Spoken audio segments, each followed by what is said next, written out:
My name is Stella, 33 years old, and in my family the golden son gets absolutely everything. My parents paid my older brother's rent, bought him a house, and cleared his massive debts while I scrubbed diner tables to pay my own way. But when he discovered at Christmas dinner that I had quietly built a $30 million software empire on my own, he collapsed to the floor crying. My mother demanded I hand over $18 million immediately because I had somehow stolen his future. I just smiled, pulled out my phone, and silently cut off the financial life support they did not even know I was providing. Before I continue this story, let me know where you are watching from in the comments below. Hit like and subscribe if you have ever had to stand up to family who underestimated your worth. A crystal wine glass shattered against the dining room wall, ripping through the warm holiday air. Red wine splattered across the custom white silk wallpaper of my parents' Connecticut estate, dripping down like fresh blood. I did not flinch. I did not even reach for a napkin to wipe the drops that splashed onto my cashmere sweater. I simply sat at the grand mahogany table and watched the chaos erupt around me. My brother Bradley, the 36-year-old undisputed king of the household, was hyperventilating on the imported Persian rug. Clutching a crumpled wine-stained copy of the latest Forbes tech magazine, he pointed a shaking finger straight at my face. His chest heaved as he struggled for air. His face flushed a dangerous shade of crimson. "You hid a $30 million company from us!" Bradley screamed, his voice cracking with sheer panic. "You built that entire supply chain logistics platform behind my back, sold a portion to venture capitalists, and kept it a secret. My startup is drowning. I owe my private equity investors $18 million by the end of the quarter, or I am going to prison. You have to save me. I am your brother." Before I could even process the absurdity of a grown man throwing a temper tantrum on Christmas Eve, my mother, Patricia, slammed her hands on the table. She knocked over a silver gravy boat, glaring at me with eyes so full of venom you would think I had just committed treason. "You stole his future!" Patricia shrieked, her perfectly styled blonde hair shaking as she lunged toward me.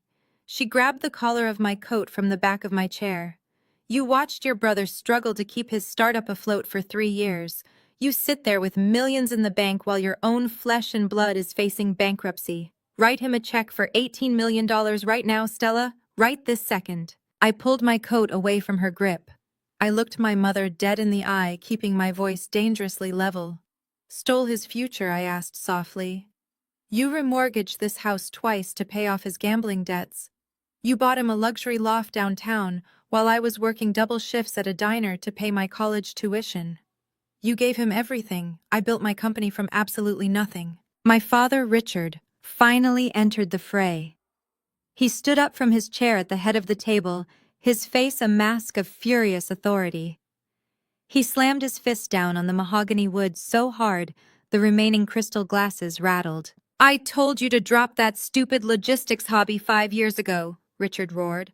"I told you that software development was a man's game and that you were embarrassing the family by trying to play CEO. I told you to go work as your brother's executive assistant. You owe him your success, Stella. You are going to sign over 60% of your shares to Bradley immediately. He is the eldest son. It is his right." The sheer delusion in the room was suffocating. My father actually believed that because Bradley was a male, he was retroactively entitled to the intellectual property I had spent 80-hour weeks coding.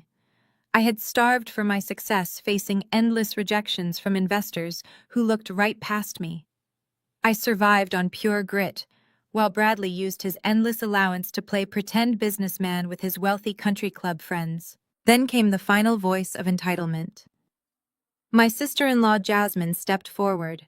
She was a beautiful African-American lifestyle influencer who had married Bradley under the illusion that he was a wealthy tech mogul. She crossed her arms over her chest, purposefully flashing the $20,000 Rolex watch my parents had just bought her for Christmas. "Stella, be reasonable," Jasmine said, her voice dripping with toxic sweetness. "You cannot be this selfish. Bradley is the head of the next generation. We have a child on the way. We need that capital to maintain our brand and keep the family legacy intact. You are a single woman. What could you possibly need $30 million for hand over the 60% share? It is your duty to this family. Duty. The word hung in the air heavy and suffocating. They spoke of duty while standing in a house I was secretly keeping out of foreclosure. They demanded $18 million without realizing that the only reason they had a roof over their heads and a commercial office for Bradley's fake business was purely me. I did not yell. I absolutely did not cry. I did not even try to defend my right to keep the money I had bled for. I simply sat back in my chair, picked up my phone from the table, and unlocked the screen. They watched me, expecting me to open my banking app and transfer the funds. Instead, I opened a direct message to my wealth manager. I typed a single command, hitting send without a second thought. The financial life support was officially terminated. The silence in the dining room stretched tight like a piano wire about to snap. Bradley stared at my hands with wide, feverish eyes. He was waiting for the familiar chime of a banking notification. He wiped the sweat from his forehead, leaving a smear of spilled wine across his pale skin. He actually believed my silence was submission. He genuinely thought that after 33 years of being treated like the dirt beneath his custom Italian loafers, I was just going to casually wire $18 million to save his fraudulent lifestyle. "Did you do it?" Bradley demanded. His voice was high and reedy, sounding nothing like the arrogant tech visionary he pretended to be on podcasts. "Did you send the wire transfer?" I placed my phone face down on the mahogany table. The screen went dark. I looked at him and offered a slow, deliberate smile. "No, Bradley. I did not." The air vanished from the room. Bradley let out a sound that was half gasp and half shriek. He scrambled backward against the wall, knocking over a heavy silver candlestick. It clattered loudly against the hardwood floor, but nobody moved to pick it up. "You are lying," Bradley yelled. He began tearing at the collar of his expensive silk shirt as if it were choking him. "You have to send it. I am facing federal charges. The investors will destroy me. They will take everything. I will not survive in prison, Stella. I will end it all. I swear to God I will just end my life tonight, and my blood will be entirely on your hands." It was his classic move, the ultimate manipulation tactic he had weaponized since we were teenagers. Whenever Bradley failed, whenever he caused a disaster, he threatened to harm himself so our parents would panic and shield him from the consequences. Patricia reacted exactly as programmed. My mother let out a guttural sob and threw herself between me and the dining room door, blocking my only exit. Her face was contorted into a mask of pure maternal terror and rage. She reached out with clawed hands and grabbed the lapels of my heavy winter coat hanging over the back of my chair. She yanked it upward, shaking the heavy wool fabric directly in my face. "Look what you are doing to him!" Patricia screamed, her voice echoing painfully off the vaulted ceilings. "You are murdering your own brother. You stole his future. You sat there hoarding millions of dollars, keeping your little tech company a dark secret while he struggled. You watched him drown, and you did absolutely nothing. You stole the success that belonged to him." I stood up slowly, pushing my chair back with a harsh scrape against the floor. I did not raise my voice, but the sheer force of my anger made the air temperature drop. I reached out and violently ripped my coat from her manicured grip. She stumbled backwards, stunned by my physical resistance. "Stole his future?" I asked, my words dropping like anvils onto the dining room table. "Are you actually insane? You remortgaged this exact house twice to pay off his underground sports gambling debts. You drained my college tuition fund to buy him cars and fund his fake startup ventures, while you two were writing him blank checks to throw away on poker games and bad investments. I was working night shifts at a diner just to pay for my own textbooks. I built a $30 million software empire between midnight and 4 in the morning because my own parents cut me off financially to feed his delusions." Jasmine shifted uncomfortably in her chair, her eyes narrowing as she looked at her husband. "Gambling debts?" Jasmine asked sharply. "Bradley, you told me your parents bought this house with cash and that your early funding came from legitimate angel investors. What gambling debts?" Bradley ignored his wife completely, keeping his frantic eyes pinned on me. He was rocking back and forth on the floor, a grown man reduced to a petulant toddler throwing a tantrum because his sister finally refused to be his human shield. Richard stepped in front of Patricia, puffing out his chest to regain control of his crumbling kingdom. My father had always used intimidation to crush any rebellion in his house. His face was purple with indignation, and the veins in his neck bulged against his tightly knotted silk tie. "Do not you dare speak to your mother that way!" Richard bellowed, pointing a thick finger inches from my nose. "You are a selfish, ungrateful disgrace to the Wilson name. We gave you life. We raised you in luxury. If you walk out that door without transferring those funds to your brother, I will make sure you regret it for the rest of your miserable life. I will publicly disown you. I will call every media contact I have and drag your name through the press. I will tell the world exactly how you abandoned your family in our darkest hour. Your corporate board will fire you by morning when they see what a heartless monster you truly are." He stood there, breathing heavily, expecting me to cower. He expected the teenage girl who used to beg for his approval to resurface and apologize. He expected me to write the check just to keep the fragile peace of our toxic family intact. I slipped my arms slowly into my coat. I smoothed the fabric, unbothered by his screaming. I picked up my purse and slung it over my shoulder. I looked at my weeping brother, my hysterical mother, my confused sister-in-law, and my blustering father. "Keep that threat," I said, my voice echoing with icy authority. "Call the press. Call your country club friends. Disown me loudly and proudly. Because tomorrow when the sun comes up and the real world comes crashing through your front door, you will beg me to pretend we are closely related." The bitter wind of the Connecticut winter whipped against my face as I walked down my parents' perfectly manicured driveway. I did not look back at the grand colonial house. The heavy oak front door slammed shut behind me, a final punctuation mark on 33 years of emotional extortion. I climbed into the back of my waiting town car. The driver pulled away from the curb, leaving the screaming matches and shattered crystal glasses far behind. The hour-long drive back to the city was silent. I needed that silence. I watched the suburban darkness shift into the blazing electric skyline of my actual life. The town car glided to a halt in front of my downtown high-rise. I rode the private elevator up to my penthouse. The doors opened directly into my living room. Floor-to-ceiling windows offered an unobstructed view of the glittering city below. The space was expansive and quiet. There was no mahogany furniture stained with spilled wine. There were no screaming relatives demanding a piece of my soul. I poured myself a glass of sparkling water from the kitchen island and walked straight to my home office. The polished concrete floors echoed beneath my boots. I sat down at my massive glass desk and woke up my primary monitor. The screen illuminated the dark room. My mother had accused me of watching my brother drown.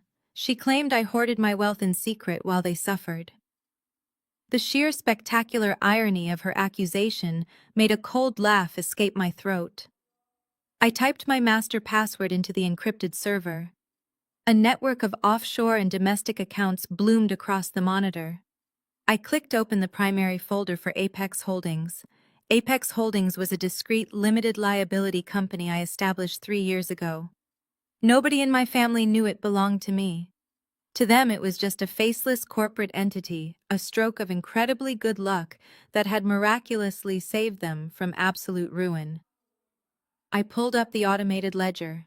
Line item 1 was the mortgage on my parents' Connecticut estate. 3 years ago, Richard and Patricia had quietly slipped into severe default. They had leveraged every ounce of equity in that house to fund Bradley and his endless series of failed business ventures. The bank had been weeks away from putting a foreclosure notice on their front door. I could not let my parents end up on the street. So I had Apex Holdings purchase the debt. Every single month for 36 months, my company had quietly covered their massive mortgage payments. They thought their bank had simply restructured their loan out of goodwill.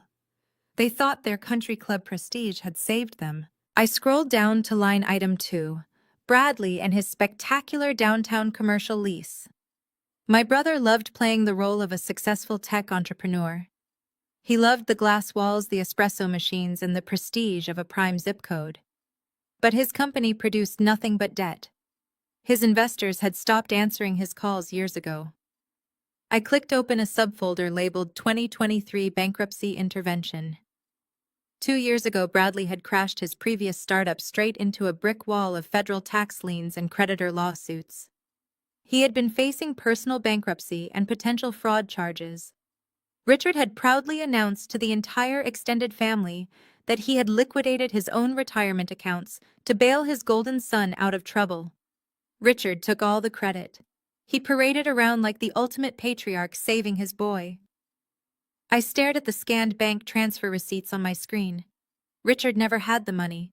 His accounts were completely empty at the time. It was me. I was the one who authorized a silent wire transfer of $400,000 through Apex Holdings to satisfy the creditors. I paid his debts. I kept him out of a courtroom. I bought him that prime commercial office space so he could maintain his pathetic illusion of success. And how did he repay me? By demanding $18 million and threatening to destroy my name. My family demanded that I surrender 60% of my life work for the sake of our legacy. They wanted to strip me down to nothing so the golden child could continue playing a billionaire on social media. They called me selfish. They called me a thief. They threatened to drag my reputation through the mud if I did not hand over everything I had built with my own bare hands. I leaned back in my ergonomic chair and stared at the glowing numbers. The total amount of money I had secretly funneled into keeping my toxic family afloat was staggering. I had been paying for my own abuse. I had been funding the very people who despised me. My father wanted to play hardball. He wanted to see what happened when the real world came crashing through his front door. I decided it was time to grant his wish. I picked up my cell phone from the glass desk. I dialed the direct emergency line for my primary wealth manager. The line rang exactly twice before he answered. It was late on Christmas Eve, but he knew I never called unless it was absolutely critical. "Good evening, Cassidy," he said, his voice sharp and alert. "How can I assist you tonight?" I did not hesitate. I looked at the mortgage payments, the commercial lease transfers, and the bottomless pit of my family and their financial entitlement. "Halt all automated payments from Apex Holdings," I said, my voice perfectly steady. "Cancel the residential mortgage coverage in Connecticut. Terminate the commercial lease payments for the downtown office space. Stop every single outgoing transfer immediately." My wealth manager paused for a single fraction of a second. "Understood, Cassidy," he replied. "When would you like this suspension to take effect?" I watched the clock on my monitor ticking toward midnight. "Effective at midnight," I said. "Cut them off completely." The morning after Christmas was bitterly cold. Sunlight reflected sharply off my corporate headquarters.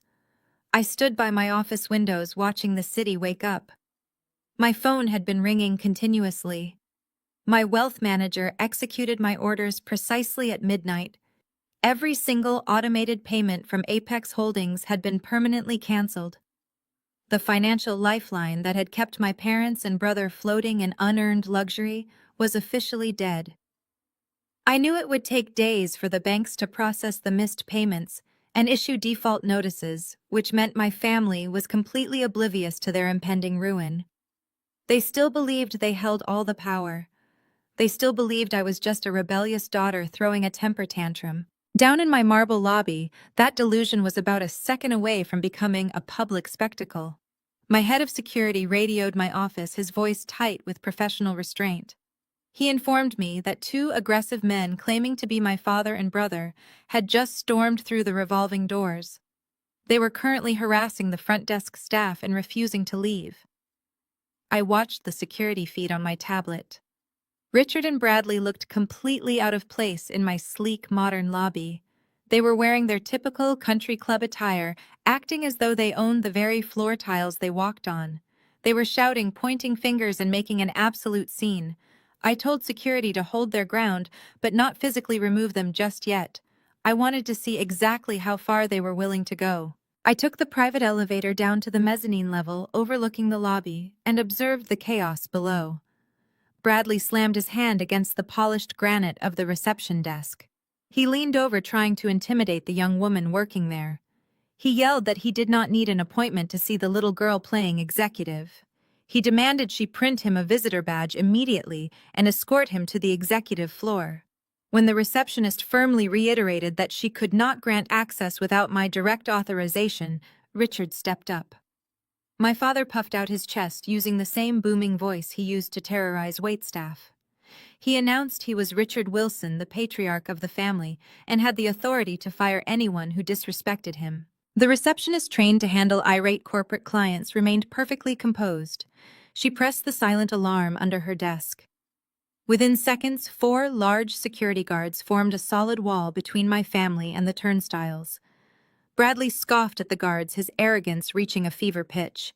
He loudly proclaimed to the entire lobby that he practically funded this operation. He shouted that without his initial investment, my company would not even exist. He was referring to the $5,000 he had handed me during my sophomore year of college. It was guilt money given to me after my father drained my college savings account to purchase Bradley a brand new luxury vehicle for his 21st birthday. I used that $5,000 to buy a used laptop and keep myself from starving while I coded my software in a damp basement apartment. Bradley genuinely believed that tiny sum made him a founding partner. Richard pointed at the head security guard and demanded they step aside. He claimed that because he raised me, he was legally entitled to inspect my business operations. The absolute audacity of his statement echoed through the lobby. He had never once asked about my business plan. He had never once asked to see my office. He spent 5 years telling his golf buddies that I was a stubborn spinster wasting my life on a silly internet project. Now that he knew my company was valued at $30 million, he suddenly wanted to play the proud, involved father. Bradley tried to physically push past the largest security guard. The guard simply shifted his weight, sending Bradley stumbling backward in his loafers. Bradley lost his balance and nearly fell onto the floor. His face turned bright red with humiliation and fury. He began screaming threats, declaring his lawyers would shut this entire building down by the end of the day. He yelled that I was a thief, a fraud, and a terrible sister who stole his brilliant ideas. The sheer volume of his lies caused several employees waiting for coffee to stop and stare. The scene was perfectly pathetic. 2 grown men throwing a public tantrum because they realized they could no longer control the woman they had spent decades diminishing. I decided the show had gone on long enough. I walked over to the grand glass staircase and slowly descended into the lobby. The sharp click of my heels on the steps cut through Bradley's shouting. My father and brother froze as they saw me approaching. I was wearing a sharply tailored designer suit, my hair perfectly sleek, holding a fresh cup of coffee.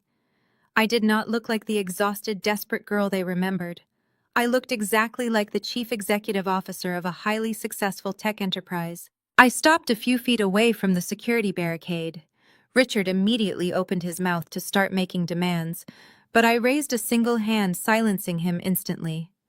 I looked at the head of security and gave a brief nod. "Stand down," I said smoothly.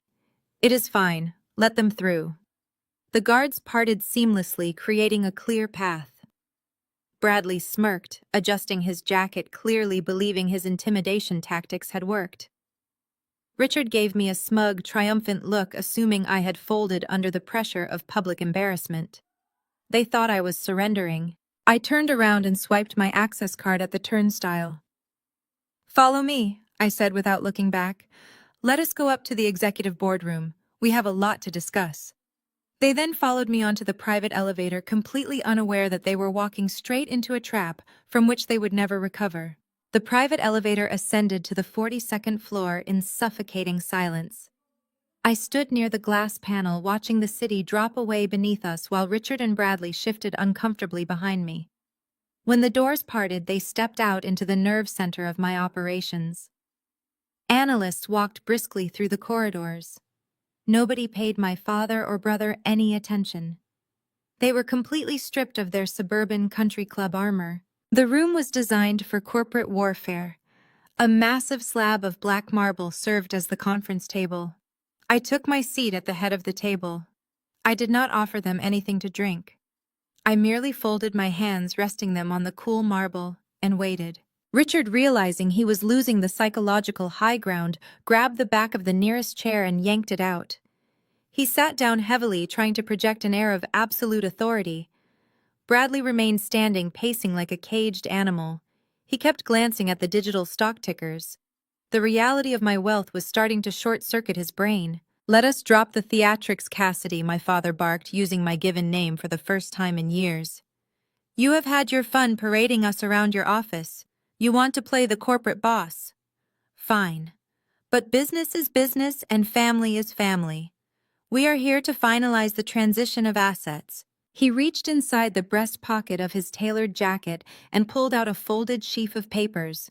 He threw them onto the black marble. They slid across the polished surface, stopping exactly inches from my hands. I looked down at the documents. It was a fabricated, backdated investment contract. It looked like it had been hastily printed at a local shipping store 20 minutes before they barged into my lobby. Bradley stopped pacing and slammed his hands down on the table, leaning toward me with a triumphant sneer. "You thought you were so clever keeping this company a secret from us," he said, his voice dripping with venom. "You thought you could build a $30 million empire and leave your own brother twisting in the wind.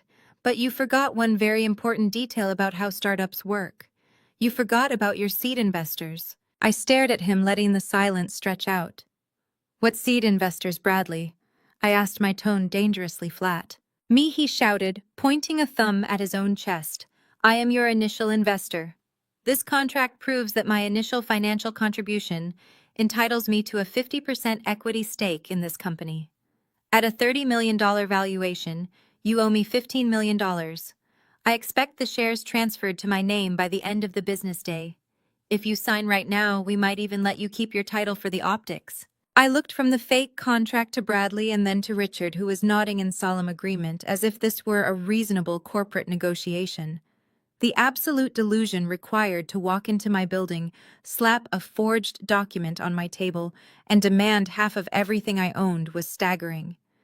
They had spent my entire life taking from me, and now they believed they possessed a legal right to steal my future. I picked up the document. I read the first paragraph. I let out a sharp, genuine laugh.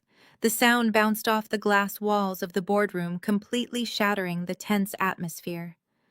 I tossed the papers back across the marble table. They fluttered and landed near Richard's elbow.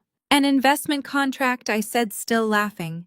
"You are calling that $5,000 seed money?" "It was early-stage capital," Bradley insisted, his face reddening. "You were broke. You needed funding. I provided it. That makes me a co-founder." "You mean the $5,000 you threw at me after Dad drained my $40,000 college fund to buy you a brand new BMW for your 21st birthday?" I asked, leaning forward. The temperature in the room plummeted. "That was not an investment, Bradley. That was guilt money. You watched Richard empty the savings account I had worked for since I was 15 years old, just so you could drive a luxury car you did not earn. You handed me $5,000 in cash because you felt pathetic, and you knew I was about to drop out of school because I could not afford my tuition. You did not even know what a software platform was back then." Richard slammed his fist on the table. "Do not rewrite history, Cassidy. We made a family decision regarding those funds. Your brother needed reliable transportation for his internships. You were just taking basic classes. He invested in your future, and now you are going to pay him his legal share." "There is no legal share," I replied, my voice dropping to a deadly whisper. "This document is a complete forgery. It is not notarized. It is not filed with any state registry. It is a piece of trash you printed out this morning because you are desperate and terrified. You cut off your own legs to fund his gambling and his failures, and now you want to harvest my organs to stay alive." Bradley slowly straightened up, pulling his jacket tight. He looked down at me with a cold, calculating sneer that stripped away any remaining illusion that we were still a family. He was a desperate, cornered rat, and he was finally baring his teeth. "You can laugh all you want," Cassidy, Bradley said, his voice shaking with malicious excitement. "You can sit there and mock us. You can pretend you hold all the cards. But you are not as smart as you think you are. My lawyer is already at the courthouse. He is filing an emergency injunction to freeze every single corporate asset tied to your company and Apex Holdings. Your accounts will be locked by noon. The heavy glass doors of the boardroom swung open with a soft pneumatic hiss, cutting off Bradley mid-rant. Footsteps clicked against the polished concrete, steady and unhurried. Both Richard and Bradley snapped their heads toward the entrance. I did not even blink. I knew exactly who it was. Cameron, my lead corporate attorney, walked into the room carrying a slim leather briefcase. He wore a bespoke charcoal suit and an expression of absolute terrifying calm. Cameron was a legal shark, a man who dismantled Fortune 500 companies before his morning coffee. He glided over to the black marble table and took his place standing directly to my right. Bradley sneered, puffing out his chest to mask the sudden uncertainty flashing in his eyes. "You can bring in all the expensive suits you want," Cassidy Bradley spat, leaning forward. "My lawyer is already at the courthouse. Your little empire is going to be frozen solid in less than an hour." Cameron did not sit down. He did not introduce himself. He simply placed his leather briefcase on the marble surface and snapped the brass locks open.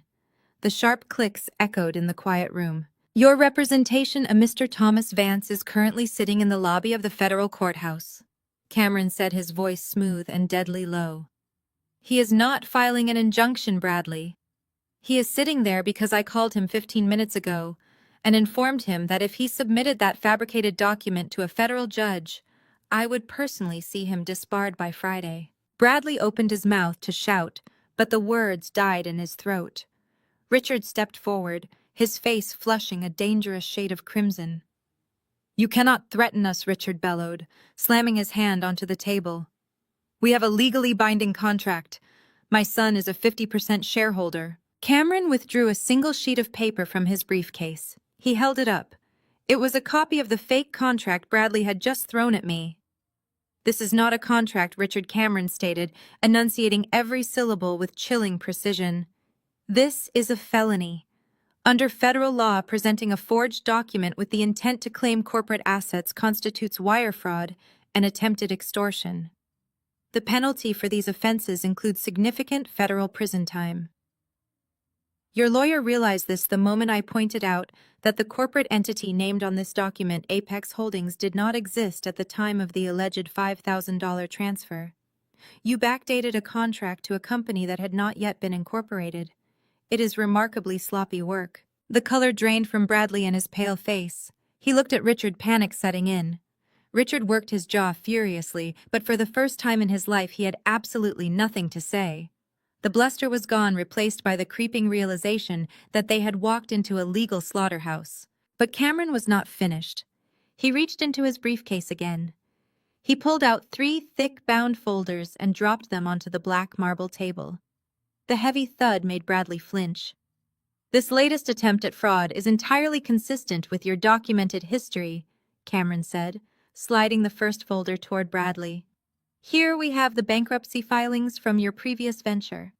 We pulled the unsealed records. You claimed $3 million in legitimate operating expenses. Our forensic accountants found that over 80% of those funds were diverted to offshore gambling accounts and luxury vehicle leases." Cameron slid the second folder across the smooth stone. "Here we have the corporate filings from your logistics startup." Cameron continued, his voice devoid of any emotion. "You presented fabricated user metrics to secure your initial funding round. You lied to your investors. When the company collapsed, you threatened self-harm to force your father to buy out the angry creditors." Richard stared at the folders, his eyes wide. "You have no right to access those records," Richard sputtered, his voice losing its booming authority. "Those are sealed family matters.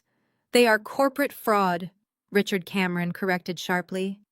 "And because Apex Holdings, which Cassidy solely controls, stepped in to pay those creditors to keep your son out of a federal penitentiary, we have absolute legal access to every single financial document related to those transactions.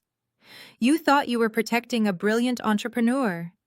In reality, you were harboring a financial parasite." Cameron slid the third and final folder into the center of the table, And this, Cameron said, tapping the heavy file with his index finger, is the complete ledger of your underwater mortgage on the Connecticut estate.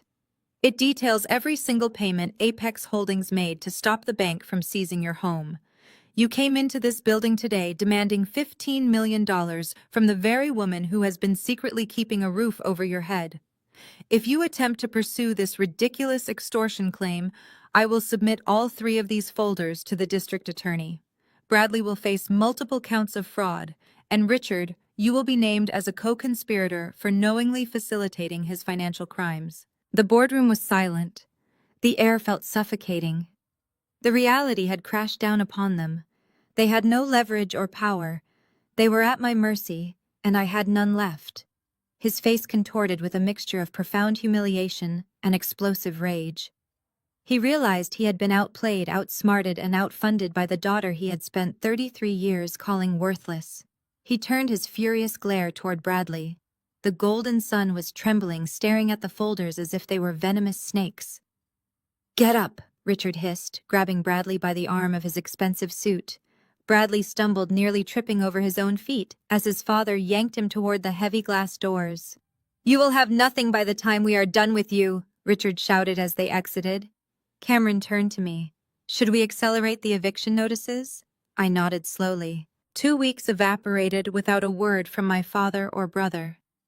They were sitting in their estate, counting down the days until their imaginary injunction materialized to freeze my assets. Instead, the only legal machinery moving forward was the eviction protocol Cameron filed the moment they left my boardroom. I monitored the situation from my penthouse, watching the dominoes align perfectly. On a crisp Tuesday morning, my sister-in-law Jasmine was busy maintaining the illusion of her flawless life. She sat in the center of Bradley's lavish downtown corner office, bathed in the glow of a professional ring light. The floor-to-ceiling glass windows behind her offered a panoramic view of the city skyline, providing the perfect backdrop for her luxury lifestyle brand. She was broadcasting live on Instagram to over 300,000 followers, applying contour cream while chatting about his tech empire. Jasmine smiled at the camera, tossing her hair over her shoulder. She told her viewers that building a dynasty took immense dedication and that she was broadcasting straight from the epicenter of Bradley's success. She panned her smartphone around the room, making sure to capture the custom leather furniture, the imported espresso bar, and the sleek minimalist decor. She bragged about the sheer square footage of the executive suite, attributing it all to Bradley's unparalleled genius in the software industry. She had absolutely no idea that every square inch of that glass and steel sanctuary was funded by my sweat and my capital. She did not know that the chair she was sitting on, the light illuminating her face, and the very internet connection broadcasting her lies were all paid for by Apex Holdings. Just as Jasmine leaned into the camera to demonstrate a blending technique, the heavy double doors of the executive suite swung open. She did not look up, assuming it was Bradley returning from his morning coffee run. She casually mentioned to her live audience that the genius himself had arrived, but it was not Bradley. 2 uniformed county sheriffs walked into the frame. They were accompanied by a building management representative holding a thick stack of legal documents and a heavy ring of steel padlocks. The live feed captured everything in real time. Hundreds of thousands of viewers watched as the lead sheriff, a tall man with a stern expression, stepped directly into the glow of the ring light. "Ma'am," the sheriff announced, his voice carrying clearly over the live broadcast.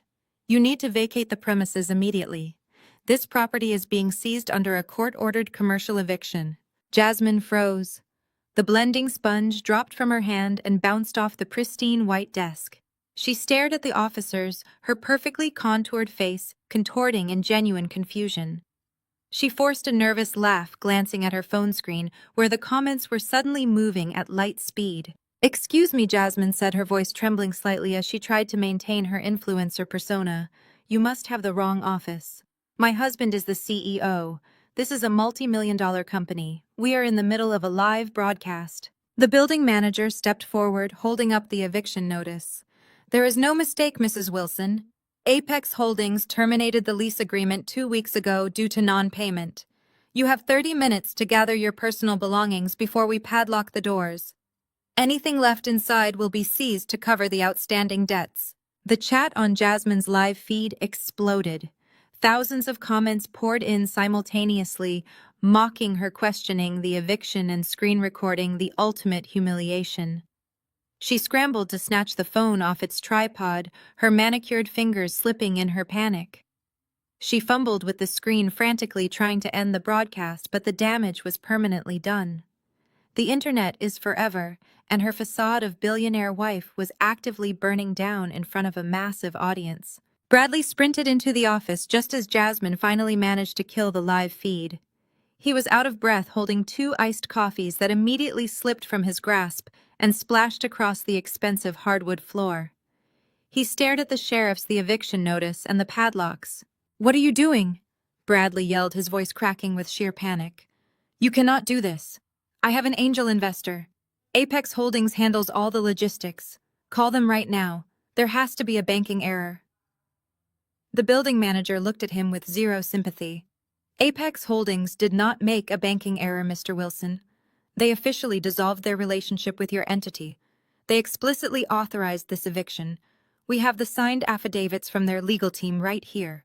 Bradley lunged for his desk, ignoring the spilled coffee soaking into his Italian leather shoes. He grabbed his cell phone and frantically dialed the private number for his contact at Apex Holdings. He pressed the phone to his ear, his hands shaking violently. He waited for the familiar voice of his financial savior. Instead, the automated, disconnected tone echoed loudly in the quiet room. He dropped the phone. The brutal realization hit him. He pulled open the bottom drawer of his desk and dragged out a heavy binder filled with 3 years of banking statements. For 36 months, every rent payment, every utility bill, every vendor invoice had been covered by Apex Holdings. He had never put a single solitary dime of his own money into the business he claimed to have built from the ground up. He had not actually paid for a single thing. He was a complete fraud, existing purely on the silent charity of the sister he despised. Jasmine marched around the desk. The humiliation of being evicted, live on the internet, morphed into absolute rage. She pointed a finger at the thick binder. "Give me that. I want to see the accounting books right now." Bradley slammed the drawer shut. He threw his body weight over the keyboard, physically blocking her from the computer screen. Jasmine ripped her arm away from Bradley, her perfectly manicured nails digging into the sleeve of his tailored suit in a desperate attempt to break free. She did not need to see the computer screen to understand the magnitude of his deception. The county sheriffs were already moving past them, snapping heavy brass padlocks onto the glass conference room doors. The livestream had cut to black, but the digital shockwave was already tearing through our family ecosystem. I sat in my penthouse office watching the recorded clips multiply across social media platforms. Bradley was completely ruined. His entire identity, built on the illusion of being a self-made tech visionary, had just been publicly dismantled by the very county officials he thought he could buy off. He was being frog-marched out of a building he never actually owned, carrying nothing but a cardboard box of desk toys. But the eviction was merely the opening salvo. The real devastation was moving quietly through the banking system, targeting the false foundation of my parents' luxurious suburban lifestyle. Cameron had meticulously and perfectly timed the sudden corporate asset freeze. When Apex Holdings pulled its financial life support, the automated mortgage payments keeping the Connecticut estate afloat immediately bounced. The bank, already extremely nervous about Richard's leveraged debts and Bradley's sudden corporate implosion, wasted absolutely no time. They swiftly flagged the massive underwater mortgage for immediate default. My parents had spent 3 years living in a sprawling mansion they could not afford, hosting country club dinners and bragging about their golden son, completely oblivious to the fact that my silent corporate entity was the only thing keeping the bank from seizing their marble driveway. The illusion of their wealth had a hard expiration date, and the clock had finally run out. My private cell phone vibrated violently against the polished mahogany surface of my massive executive desk. The caller identification displayed my mother's name. I let it ring 3 times, savoring the profound shift in power before pressing the answer button. Patricia did not bother with a greeting. Her voice came through the speaker in a shrill, hysterical pitch, completely devoid of her usual country club restraint. She was hyperventilating, her words tumbling over each other in a frantic rush of panic and misplaced outrage. She shrieked that a man in a cheap suit had just walked directly up their driveway and handed her father a thick envelope. She sobbed violently, claiming that the terrible economy and a malicious banking error had resulted in a foreclosure notice being taped to their front door. She refused to acknowledge that Richard had mismanaged their finances for a decade. She blamed the current administration, the volatile stock market, and greedy loan officers. Patricia painted a desperate picture of an innocent family being unjustly targeted by a broken financial system. She demanded that I stop whatever silly little project I was working on and listen to her. She insisted that family always drops everything during a crisis. She was laying the groundwork for her ultimate demand. Cassidy, you have to wire us $200,000, right? This second. Patricia commanded, her tears instantly drying up, replaced by the sharp, entitled tone she had used to manage my life since childhood.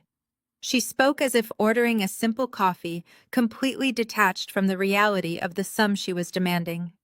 She insisted that I must have some money saved up from my internet job and that I could clear out my retirement accounts to handle the bank draft. When I remained absolutely silent, letting her demands echo in the quiet space of my office, Patricia shifted tactics. She immediately deployed the heavy artillery of emotional blackmail. She wailed that Richard's blood pressure was dangerously high and that the stress of losing their home might cause him to have a fatal heart attack.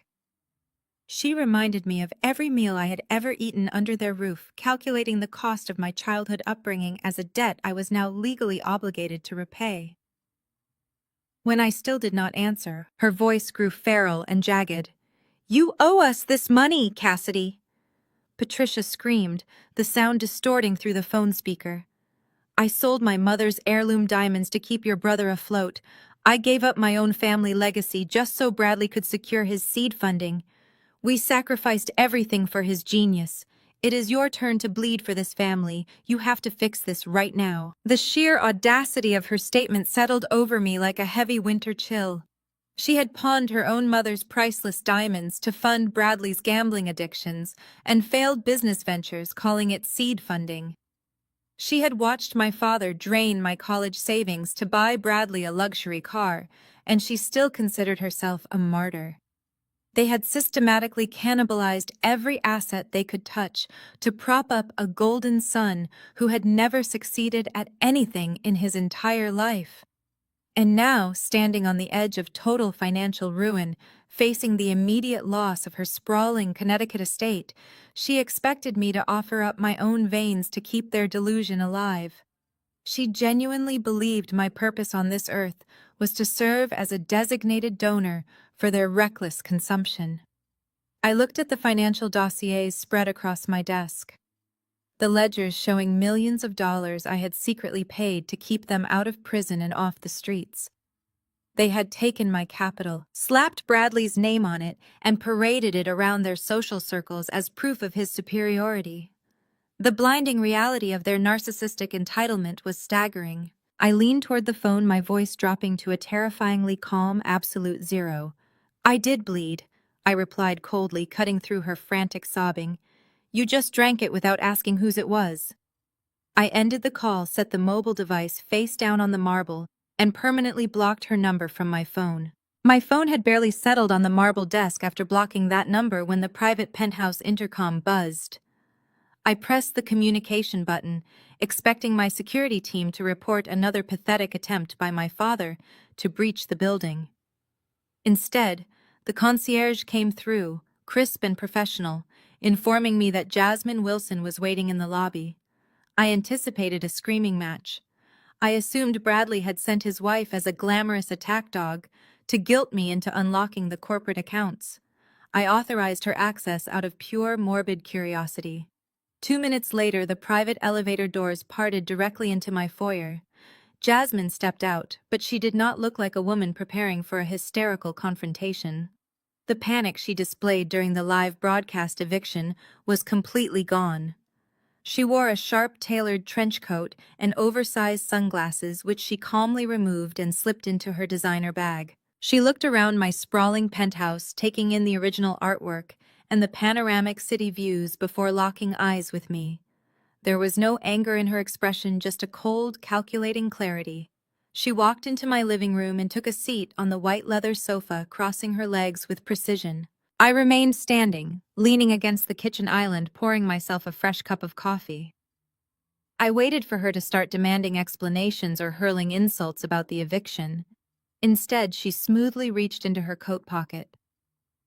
"You do not need to explain anything to me," Jasmine said, her voice incredibly steady. "I already know." After the sheriffs locked us out of the office, Bradley threw a tantrum in the parking garage.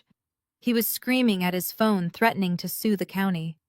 While he was distracted, I took his laptop out of his cardboard box. I sat in my car, cracked his password, and spent the last 3 hours reading through his emails and digital folders. I expected to find a banking error or a temporary freeze like he claimed. What I found was a vast, empty void. "He has absolutely nothing, Cassidy.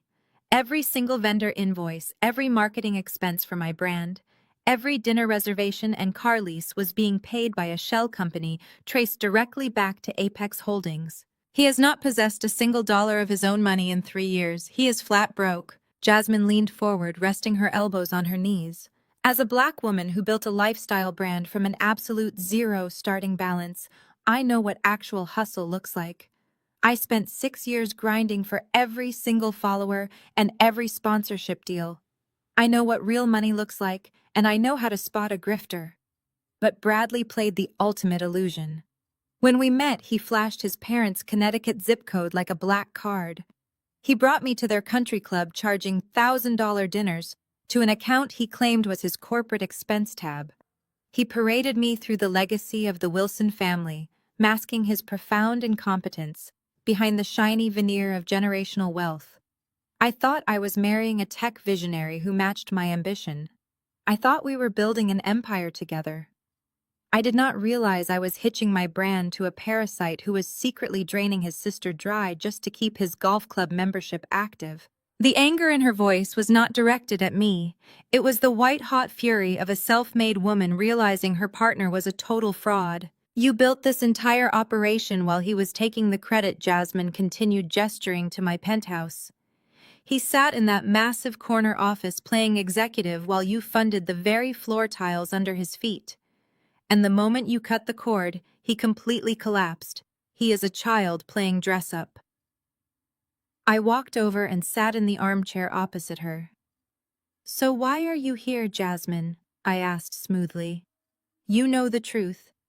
You know he has no money and no future. You could just walk away." Jasmine smiled, but it was a razor-sharp expression devoid of any warmth. "Because walking away is not enough," she replied. "When the eviction happened today, my brand took a massive hit. My followers watched me get thrown out by county sheriffs. Bradley embarrassed me on a global scale. Worse, he is legally my husband. If I file for divorce right now using a standard lawyer, he will try to claim half of my influencer income. He will argue that my brand grew during our marriage and demand spousal support because he is suddenly unemployed and penniless. I will not let a fake billionaire take half the money I worked for." She reached into her designer bag and pulled out a small silver flash drive. She placed it deliberately on the glass coffee table between us. "I downloaded everything before I wiped his hard drive." Jasmine stated, her tone turning strictly transactional. "This drive contains every illegal financial maneuver Bradley attempted over the last 5 years. It has his emails discussing the forged contracts, his offshore gambling accounts, and his communications with your father about hiding debt from the bank. It is the exact ammunition your lawyer needs to bury him permanently." I stared at the silver drive glinting in the afternoon light. "And what exactly do you want in exchange for this?" I asked, already knowing the answer. "I want Cameron," she replied without missing a beat. "I saw him dismantle opposing counsel during a corporate lawsuit last year. He is a shark. I want your legal team to handle my divorce. I want Cameron to draft an ironclad separation agreement that leaves Bradley with absolutely nothing. He does not touch my brand. He does not touch my income. You get the evidence to destroy him, and I get protection to walk away clean. I looked up. It is a deal. I picked up the flash drive. Bradley sat in the driver's seat of his leased luxury SUV parked in the dimly lit subterranean garage of a cheap downtown strip mall. The engine idled, burning expensive imported fuel he could no longer afford to replace. The eviction from his glass and steel sanctuary was a catastrophic blow, but Jasmine vanishing with his primary laptop was the true death knell. He had frantically checked his personal banking applications on his smartphone, watching zeros populate across every single screen. The bank had ruthlessly locked his accounts. Apex Holdings had severed the corporate lifeline. He was suffocating in the dark. His hands trembled violently as he tore through the glove compartment, tossing vehicle registration papers and old toll receipts onto the passenger seat. He needed liquid cash immediately. He needed an escape hatch before the creditors realized he was a ghost. His frantic fingers brushed against a sleek, heavy piece of metal tucked inside a forgotten leather folio at the bottom of the center console. Bradley pulled the object into the dim interior light and stared at the matte black corporate credit card. It bore the original embossed logo of Cassidy's very first startup venture, predating the massive Apex Holdings corporate umbrella by several years. A sudden rush of adrenaline spiked his heart rate. 7 years ago, when Cassidy's technology company had just secured its first major round of venture funding, Richard had summoned her to the family dining room. Their father had slammed his heavy fist on the antique table, demanding that Bradley be added as an authorized user on the new corporate account. Richard had furiously argued that the eldest son needed elite credit lines to project authority in his own business dealings.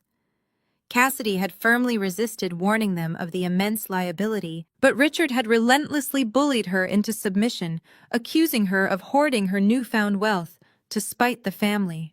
She had issued the card, placed a quiet internal security freeze on its daily limit, and eventually migrated her primary operations to a totally new banking infrastructure. She had left this specific account open, but dormant purely to satisfy their father's fragile ego. Bradley flipped the heavy metal card over, reading the worn security code on the back. He had never used it. He had never needed to, not while Apex Holdings was silently paying all his lavish bills. But the account was still technically active. He could feel the potential salvation humming in his hands. He pulled a secondary burner laptop from his gym bag, powering it up and connecting to the coffee shop's unsecured wireless network transmitting from the floor above the garage.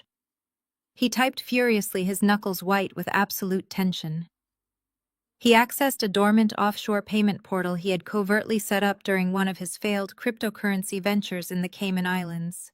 He inputted the black card's specific 16-digit sequence. The digital prompt requested an exact transfer amount.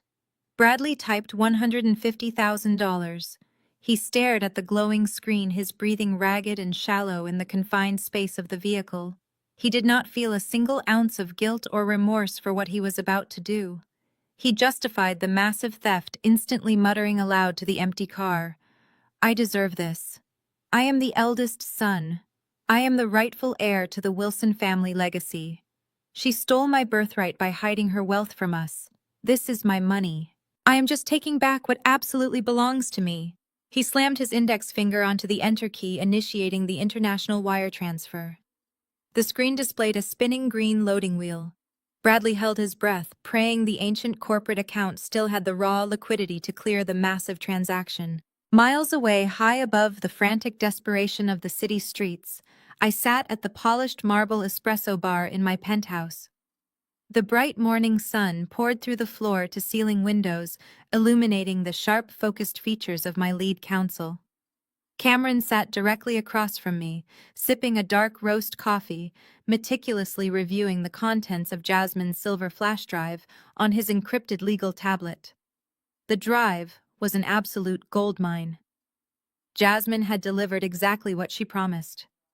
We had Bradley dead to rights on corporate espionage, forged vendor signatures, and blatant tax evasion. I was in the middle of authorizing Cameron to draft Jasmine's divorce settlement to protect her influencer income when my private secured mobile device chimed with a harsh, urgent tone. I glanced down at this glowing screen. A high-priority fraud alert from my legacy banking institution illuminated the display. The automated notification detailed an attempted international wire transfer of exactly $150,000 originating from a dormant authorized user card, Bradley's card. He was actually trying to drain funds from a 7-year-old account into a Cayman Islands shell company. The sheer stupidity of the act was staggering. He was cornered, panicking, and making the most reckless financial mistakes possible. I picked up the phone, my thumb hovering directly over the large red button labeled Decline and Report Fraud.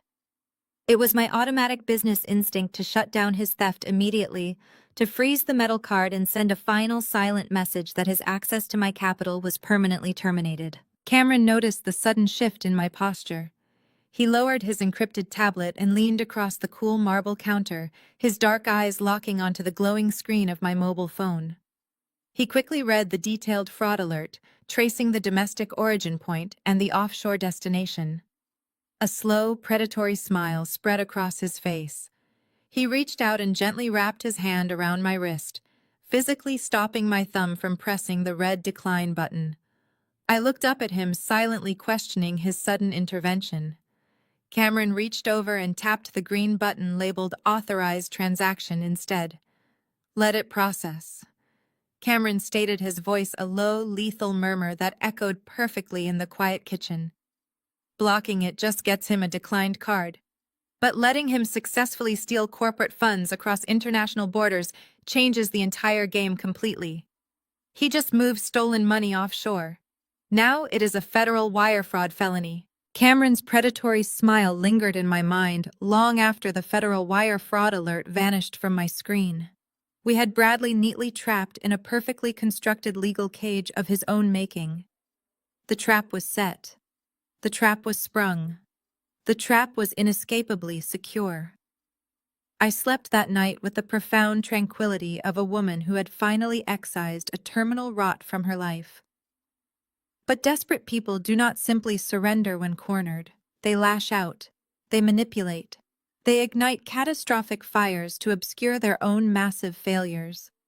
The retaliation did not come from Bradley. He was too busy hiding from international banking authorities. The retaliation came from the architects of his delusion, my parents. At 6 the next morning, my private line began vibrating with a relentless, frantic rhythm. It was not Cameron.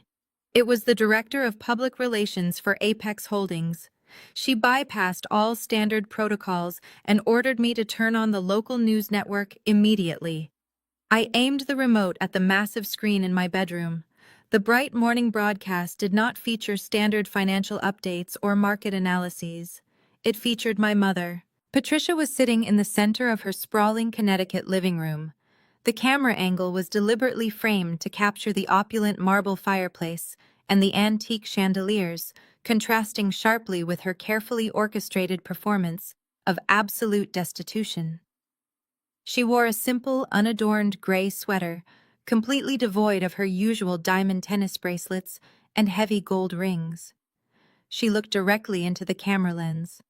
Her eyes were wide, brimming with perfectly calibrated, glistening tears. "My own daughter threw us onto the street," Patricia sobbed, clutching a tissue with trembling hands. "My own flesh and blood. My own daughter. We gave her everything. We loved her unconditionally, and she repaid us by stealing her brother's brilliant corporate ideas to build her empire. She stole his vision. She stole his companies. She stole his future. Now she is evicting her aging parents from the only home we have ever known just to satisfy her ruthless sociopathic greed." Richard sat heavily beside her on the plush designer sofa.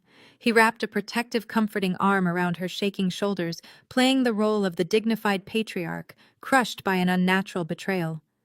He stared solemnly at the reporter. "We raised a corporate predator," Richard stated, his voice thick with rehearsed sorrow. "She used our family connections to build Apex Holdings. She drained our resources. She exploited our good name. And the moment she secured her billions, she orchestrated a malicious financial coup to bankrupt her own brother and leave her elderly parents homeless. We are victims of elder abuse at the hands of a billionaire sociopath." The news anchor leaned forward, adopting an expression of profound journalistic sympathy. The anchor narrated the tragic downfall of the respectable Wilson family, completely omitting the reality of Bradley's crippling debts, Richard's catastrophic financial mismanagement, and the millions of dollars I had silently poured into their failing accounts. The broadcast displayed a split screen. On one side, Patricia weeping into her tissue. On the other side, a massive imposing photograph of my corporate headquarters. The narrative was simple, digestible, and utterly devastating. The ruthless billionaire daughter destroying the wholesome, loving family. The defamation campaign did not stop at the local morning broadcast. They had weaponized their country club connections and social media networks with terrifying efficiency. My tablet illuminated with hundreds of alerts as the news segment was clipped, shared, and rapidly monetized across every major digital platform. The internet erupted in a tidal wave of manufactured outrage. Influencers who had never met me suddenly published furious condemnations of my character. Financial bloggers speculated wildly about the ethical foundation of my entire corporation. Hashtags demanding investigations into Apex Holdings began trending nationally. My parents knew exactly what they were doing. They were not fighting a legal battle. They were fighting an asymmetric public relations war. They knew they could not defeat Cameron in a courtroom. They knew the paper trail proved my absolute innocence. So they dragged the conflict into the court of public opinion, where facts are entirely irrelevant and emotional performances dictate the verdict. They were holding my corporate reputation hostage, betting their fake tears against my real capital. They wanted me to bleed. They wanted me to bleed publicly. They wanted me to bleed until I surrendered. My secure phone rang again. This time the caller identification displayed the name of the chairman of my board of directors. I answered the call, my posture rigid. Cassidy, the chairman, said, his voice completely stripped of its usual collegiate warmth. We have a severe crisis. The stock price of Apex Holdings has dropped 4% in the last 2 hours. Our institutional investors are panicking. Our major corporate partners are threatening to suspend our upcoming joint ventures. The optics of this situation are incredibly toxic. We cannot have the chief executive officer of this firm actively investigated for elder abuse and corporate theft, regardless of the actual truth. I need you in the primary boardroom in 30 minutes, he demanded. We are convening an emergency meeting. You must fix this nightmare today. I walked into the executive boardroom exactly 20 full minutes later. The expansive glass room was filled with the 12 most powerful stakeholders in my company. Their faces were uniformly grim. The massive digital monitors on the walls were broadcasting the viral clips of my mother crying. You must settle this immediately, the chairman commanded, pointing a heavy finger at the glowing screens. Your family has successfully weaponized the media against us. The damage to our brand is compounding every single minute. Pay them whatever they want. Restore their mortgage. Fund your brother. Buy their complete silence. Make these terrible headlines disappear permanently before the financial market closes today. We demand a quiet, lucrative settlement. We demand you pay them off with corporate funds. You must surrender to all of their outrageous demands right now. The 12 faces around the mahogany conference table expected submission. They expected the chief executive officer to crumble under the sheer weight of public scandal. The chairman leaned back in his chair, tapping his gold pen, waiting for me to authorize a multi-million-dollar hush fund for the people sharing my DNA. I looked at the glowing monitors displaying Patricia's weeping face on a continuous loop. I pressed the master power button on the console. The screens went black, plunging the boardroom into a heavy silence. I stood up slowly, smoothing my jacket, and locked eyes with the chairman. I will not authorize a single cent to pay them off, I stated. I do not negotiate with terrorists, even if we share a last name. The room erupted in chaotic protests. 2 board members slammed their hands down. The chairman's face flushed crimson. He accused me of letting familial squabbles jeopardize an international enterprise. He threatened a vote of no confidence to strip my title and forcefully remove me before the market closed. I let them shout. I let them exhaust their panicked corporate rhetoric. When the noise subsided, I walked slowly around the table, making deliberate eye contact with each of the 12 stakeholders. 3 years ago, I began keeping my volume dangerously low. The global supply chain completely collapsed. Our manufacturing partners went bankrupt overnight. Cargo ships were stranded. Our inventory dropped to zero. Do you remember the emergency meeting we held in this room? Do you remember the panic on your faces when our stock plummeted 15%? I paused behind the chairman. You all demanded bankruptcy protection. You demanded we liquidate our assets and surrender the company to our largest competitor. You begged me to wave the flag. I moved back toward the head of the table. Instead of surrendering, I flew to Vietnam, renegotiated 12 new logistics contracts, in 72 hours restructured our distribution network, and secured a massive government contract that quintupled our quarterly revenue. I saved this company. I built this empire while you sat in these expensive chairs and panicked. I did not flinch then, and I will absolutely not flinch now, just because my parents decided to throw a desperate, pathetic tantrum on local television. The chairman swallowed hard, his bluster slightly deflated, but his underlying anxiety remained. This is entirely different, Cassidy. This is public relations poison. They are painting you as a greedy elder abusing sociopath. The market hates instability. We cannot weather a protracted, ugly family feud in the media. If you do not settle this quietly today, we will have no choice but to vote you out to protect the shareholders. I placed my hands flat on the glass table, leaning in. Then vote me out. I challenged him. Fire me. Remove the only person who knows how to navigate the complex infrastructure of Apex Holdings. Watch what happens to your stock portfolios when the market realizes the architect of this enterprise has been forcibly removed by cowardly investors terrified of a fake news segment. But understand this completely. If you force me out, I will liquidate my majority shares, crash the company valuation, and start a rival firm tomorrow. The silence that followed was absolute. I had called their bluff, daring them to pull the trigger. They knew I was the engine driving their wealth. They knew they could not replace me. The chairman slowly lowered his pen, the threat of termination dissolving into reluctant submission. Excellent, I said, straightening my posture. Now that we have established who is actually running this company, let me explain how we are going to handle the Wilson family. I pressed a button on my smartwatch. The heavy boardroom doors swung open and Cameron walked in.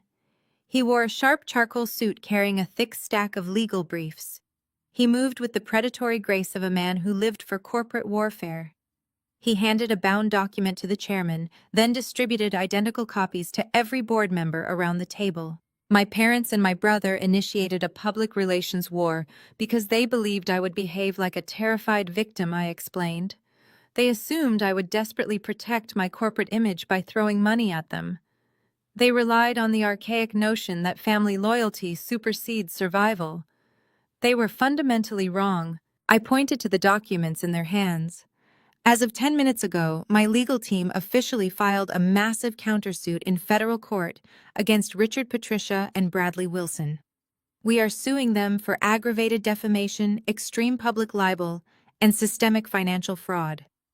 We are not hiding behind closed doors or issuing weak public relations statements. We are going on the offensive. The chairman flipped through the legal brief, scanning the dense language Cameron had drafted. This is a declaration of total war, the chairman whispered, looking up at me. It is an extermination, I corrected him coldly. I have Jasmine's flash drive detailing Bradley's massive wire fraud, offshore gambling accounts, and forged vendor contracts. I have banking ledgers proving I personally funded every single luxury item my parents own. I have the receipts, the emails, and the digital footprints proving their entire media campaign is a malicious extortion attempt. They wanted to drag my name through the mud to see if I would break.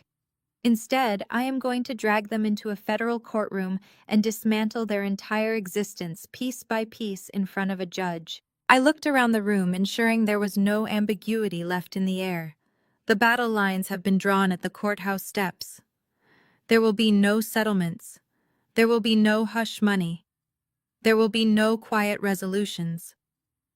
By the time my legal team is finished, they will not just be utterly broke. They will be facing significant federal prison sentences for wire fraud and extortion. Now, if there are no further questions regarding my leadership, this meeting is officially adjourned. The federal courthouse in downtown Manhattan felt less like a sanctuary of justice and more like a gladiatorial arena. News vans idled along the sidewalks, their satellite dishes extended toward the overcast sky. Paparazzi and financial journalists swarmed the marble steps, hungry for the spectacle of the Wilson family destroying itself.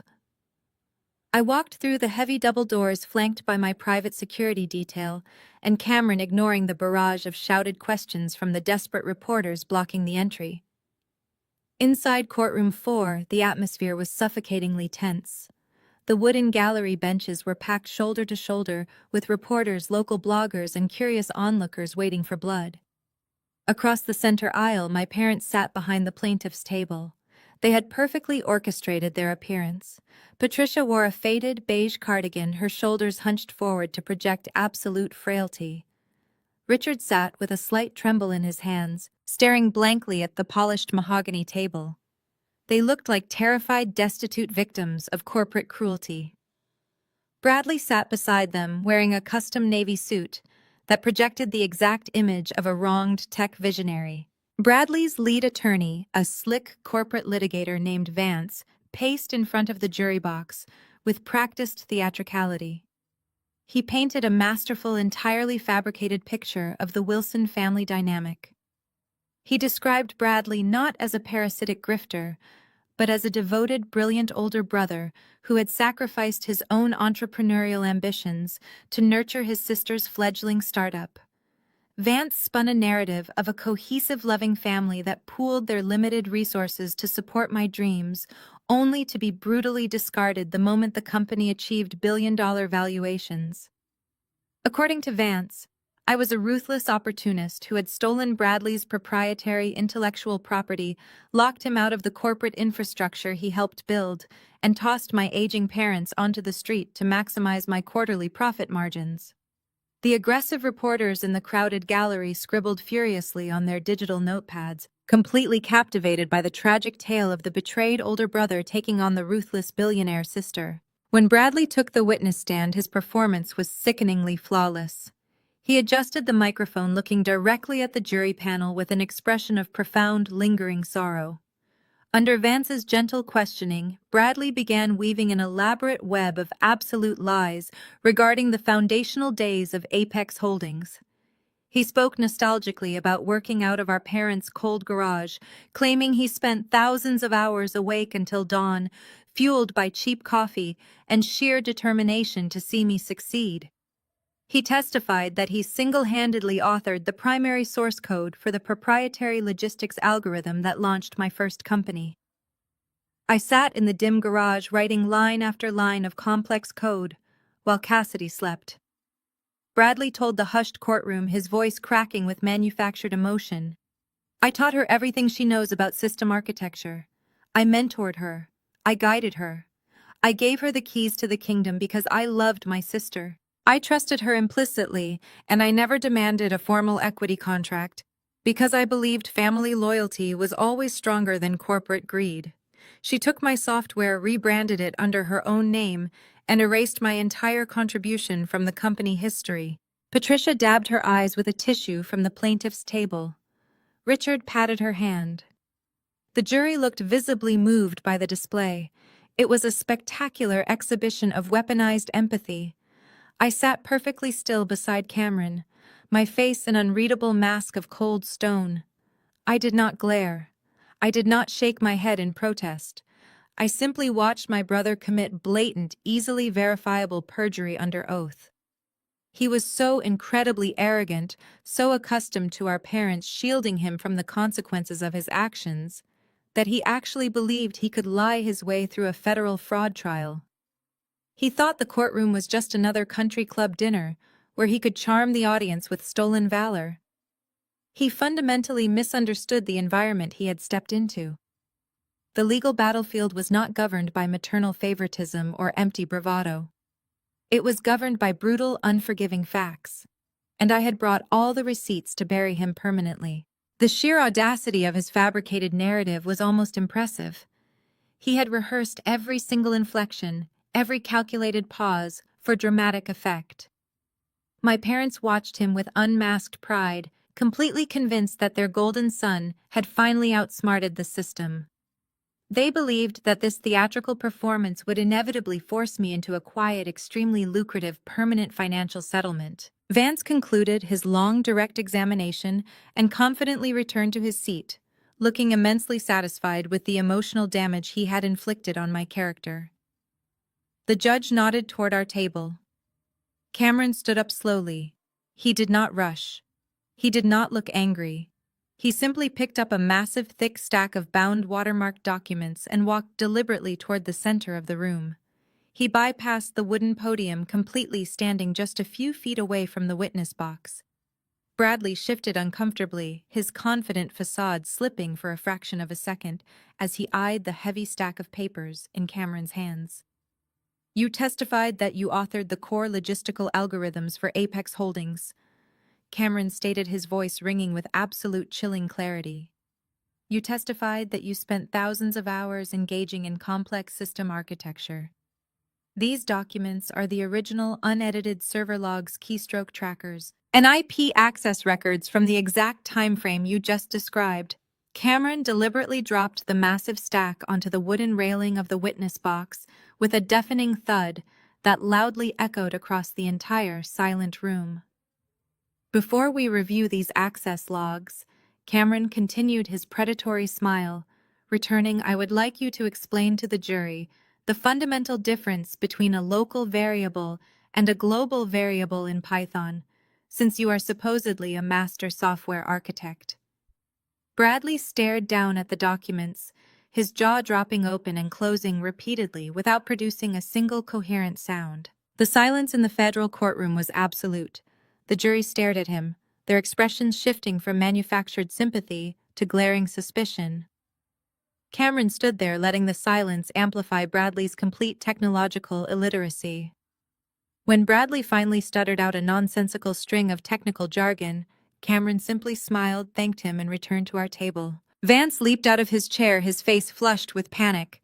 Desperate for a massive distraction to salvage his crumbling narrative and redirect the jury's attention away from his client's perjury, he loudly called his next witness, Jasmine Wilson. Jasmine walked down the aisle with impeccable posture, wearing a crimson suit that projected absolute authority. My mother leaned forward at the plaintiff's table, a hopeful smile breaking through her powdered face. Patricia firmly believed Jasmine was a loyal daughter-in-law, ready to testify about my supposed cruelty and sociopathic greed. Bradley slumped in his chair, wiping nervous sweat from his forehead, clearly expecting his wife to throw him a desperately needed lifeline. Jasmine placed her steady hand on the Bible, swore the binding oath, and took her seat directly in the witness box. Vance approached her with a patronizing smile. He began his direct examination with leading questions designed to completely assassinate my character. He asked her to describe my lifestyle. He prompted her to detail the extravagant corporate dinners, the luxury penthouse, and the designer wardrobe I supposedly hoarded, while my family suffered in the trenches. Jasmine looked directly at Vance, her elegant expression completely devoid of human warmth. She did not look at Bradley. She did not look at my stunned parents. She looked exclusively at the jury. Cassidy lives an extravagant lifestyle because she actually earned it. Jasmine stated, her voice slicing through the heavy courtroom air like a sharpened blade. Vance blinked rapidly, his patronizing smile instantly freezing on his face. He quickly tried to interrupt her, but Jasmine leaned much closer to the microphone. She earned every single dollar. Jasmine continued, her voice commanding the room, while my husband spent the last 5 years functioning as a corporate parasite. Vance frantically objected, aggressively waving his hands, but the judge firmly overruled him, entirely captivated by the sudden shift in the narrative. Bradley told me he was a technology pioneer. Jasmine testified, her tone sharp. He drove a $200,000 imported luxury sports car. He wore bespoke Italian suits. He ordered $1,000 bottles of imported wine at exclusive country club dinners. I assumed he was appropriately funding our lavish life through his brilliant innovations. The reality was much darker and far more embarrassing. He was actively using a corporate credit card tied directly to a massive shell company, funded entirely by his younger sister. While he was out leasing luxury vehicles to impress his wealthy golf buddies, the entry-level employees at his startup company were having their paychecks consistently bounce. He was illegally redirecting their payroll funds to cover his elite country club membership dues. The crowded gallery erupted into a loud chorus of shocked murmurs. My mother pressed her trembling hands against her mouth, her face draining of all remaining color. Richard stared blankly at Jasmine, as if she had sprouted a second head. Vance was furiously shouting rapid-fire legal objections, desperate to formally strike the devastating testimony from the official court record. The judge loudly slammed her heavy wooden gavel, demanding order and instructing Jasmine to continue speaking. Bradley gripped the solid edge of his table, his knuckles turning pure white. "You are lying," he hissed, his panicked voice barely carrying over the ambient noise. Jasmine turned her dark gaze directly toward him, her eyes locking onto his terrified face. "I am not lying, Bradley," she replied smoothly, radiating sheer confidence. "And I brought the exact irrefutable receipts to permanently prove it." Jasmine reached slowly into the inner breast pocket of her tailored crimson blazer.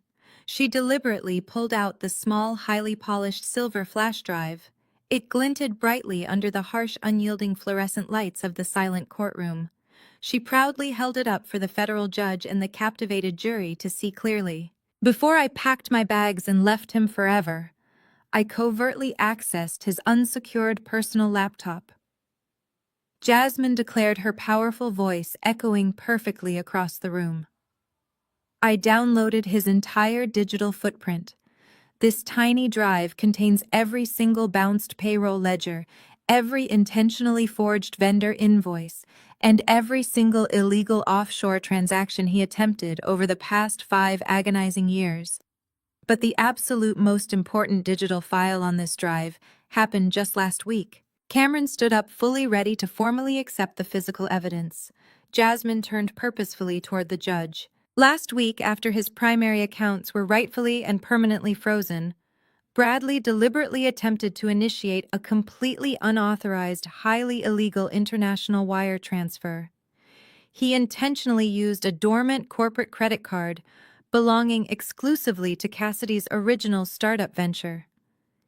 He successfully tried to move exactly $150,000 into a covert, totally unregulated offshore cryptocurrency account located in the Cayman Islands.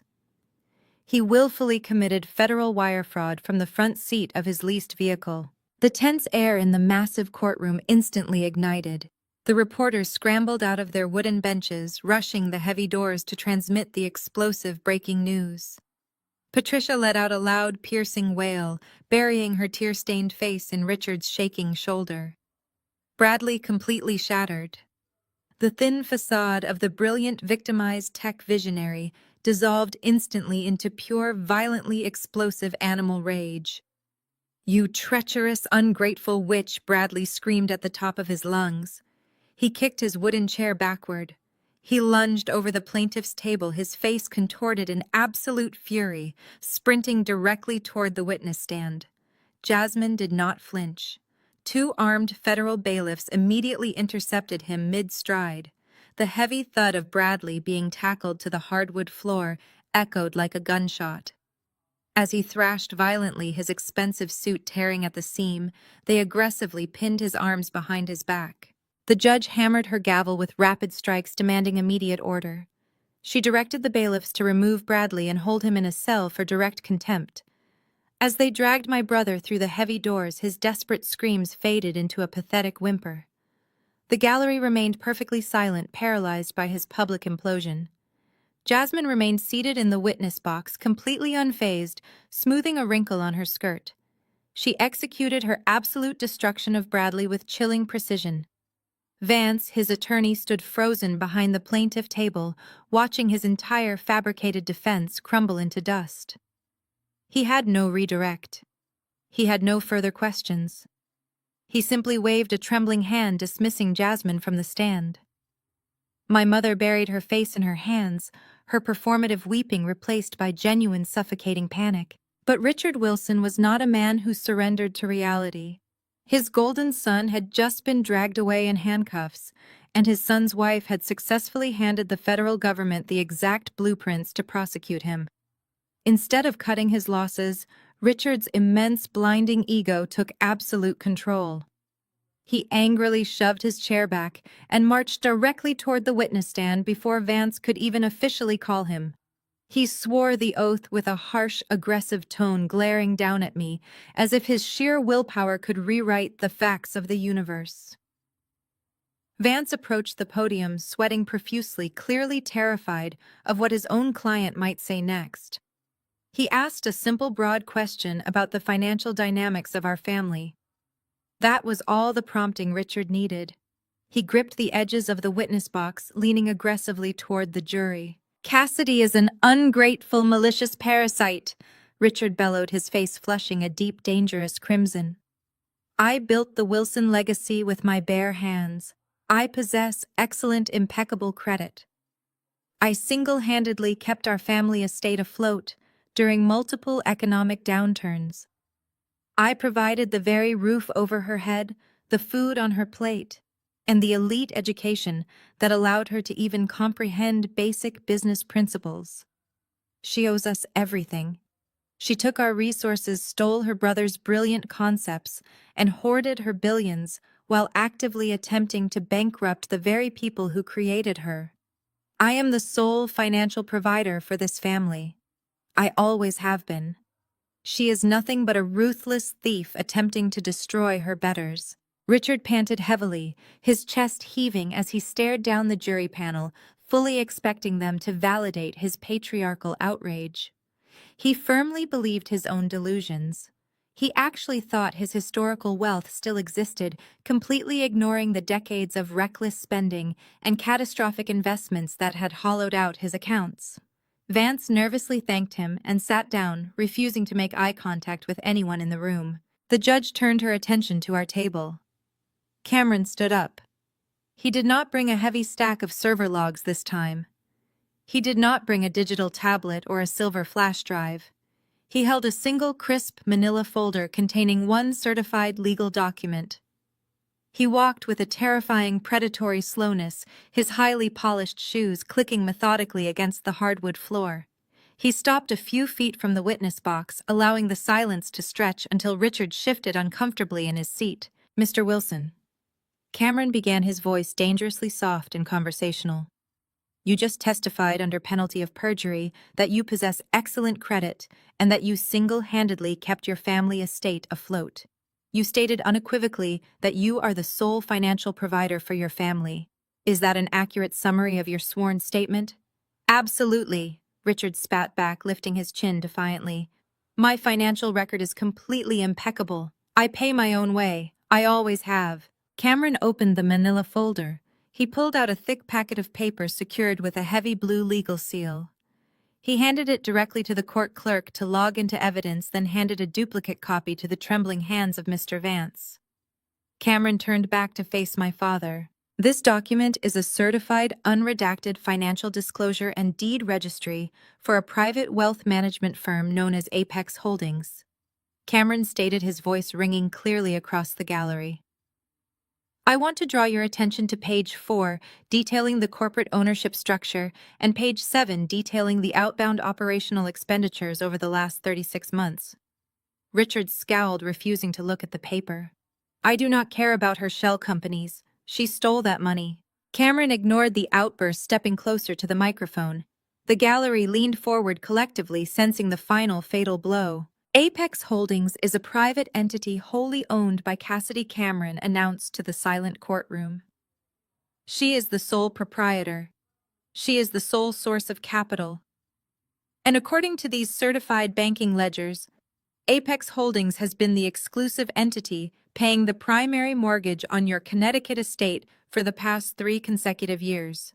Furthermore, this exact same holding company has been paying the monthly lease on your son Bradley's luxury vehicles, covering his exorbitant country club dues and funding the direct operating costs of his completely insolvent technology firm." The color drained from his face, leaving his skin a sickly, translucent gray. Then he seemed to shrink into himself, his patriarchal illusion entirely shattered. Bradley thrashed violently against the 2 armed bailiffs who had just pinned him to the floor moments earlier, twisting his neck to scream across the courtroom. "It is a lie!" Bradley shrieked, his voice cracking with panicked desperation. She forged those documents. She hacked the banking grid. She is a thief. Look at the signatures. Cameron did not even dignify the outburst with a glance in Bradley's direction. He simply tapped the open folder in front of Richard. "Read the routing numbers," Mr. Wilson Cameron instructed, his voice cutting clearly through the rising din of the room. "Read the name of the anonymous angel investment firm that miraculously stepped in to save your primary estate from foreclosure 36 months ago. Read the name of the holding company that quietly absorbed your massive defaulting lines of credit when every single major bank in New England rejected your loan applications." Richard looked down at the highlighted text. His lips moved soundlessly. The psychological devastation hit him with the force of a freight train. For 3 years he had proudly boasted at his exclusive country club about his elite financial acumen, claiming he had brilliantly navigated a complex corporate restructuring to save the family fortune. He had actively mocked me during holiday dinners, using his miraculous financial recovery as proof of his superior intellect, telling everyone that my little tech venture would inevitably collapse, while his legacy remained bulletproof. The reality was staring him in the face. His legacy was entirely bankrupt. His pride, his upper-class facade, his expensive tailored suits, and the very roof over his head had been fully subsidized by the daughter he relentlessly called a disappointment. I was the anonymous angel investor. I was the silent benefactor keeping the Wilson family from absolute destitution. Patricia, still seated at the plaintiff's table, suddenly stood up. She swayed heavily on her feet, her hands clutching her throat. Her meticulously maintained image of the suffering, victimized matriarch shattered completely. She looked directly at me, her eyes wide with a horrific realization. "The money," she gasped, her voice barely audible over the courtroom noise. "The country club dues, the renovations, you paid for it. You paid for all of it." I met her gaze without a single trace of emotion. "I paid for it." I confirmed, my voice cold and steady. "I bought your reality." And then I stopped. Patricia let out a sharp, breathless choke. Her eyes rolled back into her head and her knees buckled. She collapsed entirely, her body hitting the polished hardwood floor in a dead faint. Vance, her attorney, jumped backward in shock, knocking his heavy leather chair over while the court clerk rushed forward. Richard scrambled out of the witness box, practically tripping over the wooden steps as he rushed to his unconscious wife, kneeling beside her and desperately patting her pale cheeks. The judge slammed her gavel repeatedly, the sharp cracks echoing like gunfire over the sheer pandemonium. "Order!" She bellowed, her voice commanding absolute authority. "I will clear this entire gallery if you do not immediately come to order." The reporters and onlookers slowly quieted down, though the electric tension in the room remained suffocating. The bailiffs managed to haul Bradley up from the floor, though they kept his arms firmly restrained behind his back. He was hyperventilating, his expensive navy suit wrinkled and covered in dust from the floor. He glared at Cameron, sweat dripping down his forehead. "You cannot do this," Bradley spat, his voice trembling with sheer terror. "You cannot just cut us off. We have equity. We have familial rights. Vance, do your job. Object to this. Tell them it is a trick." Vance did not move. He stood awkwardly near the fallen chair, staring at the certified financial disclosures in his hands. He was a seasoned corporate litigator, and he knew exactly what a bulletproof paper trail looked like. He slowly looked up at Bradley, then turned to the judge. "Your Honor?" Vance stammered, his voice devoid of all its previous theatrical bluster.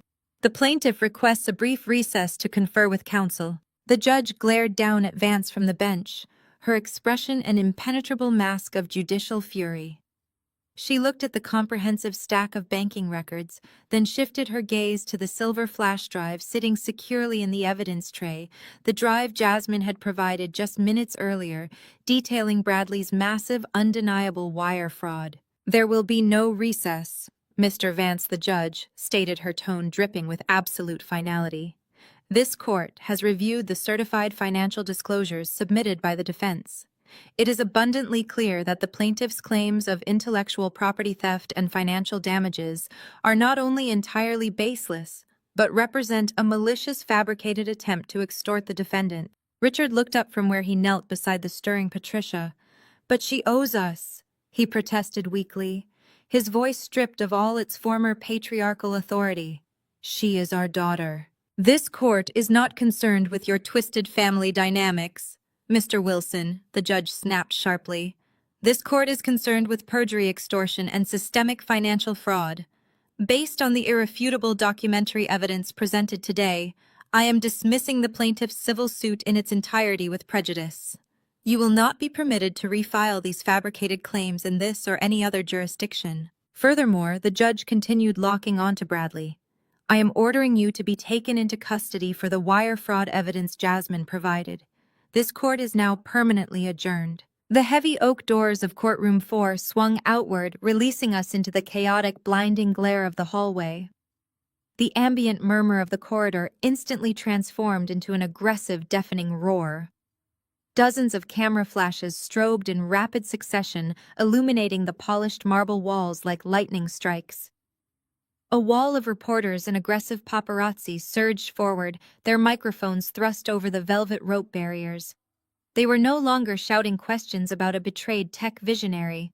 They were screaming for details about offshore accounts, felony wire fraud, and the spectacular public implosion of the Wilson family. A wedge of federal bailiffs forced a path through the media gauntlet, roughly escorting my brother toward the holding cells.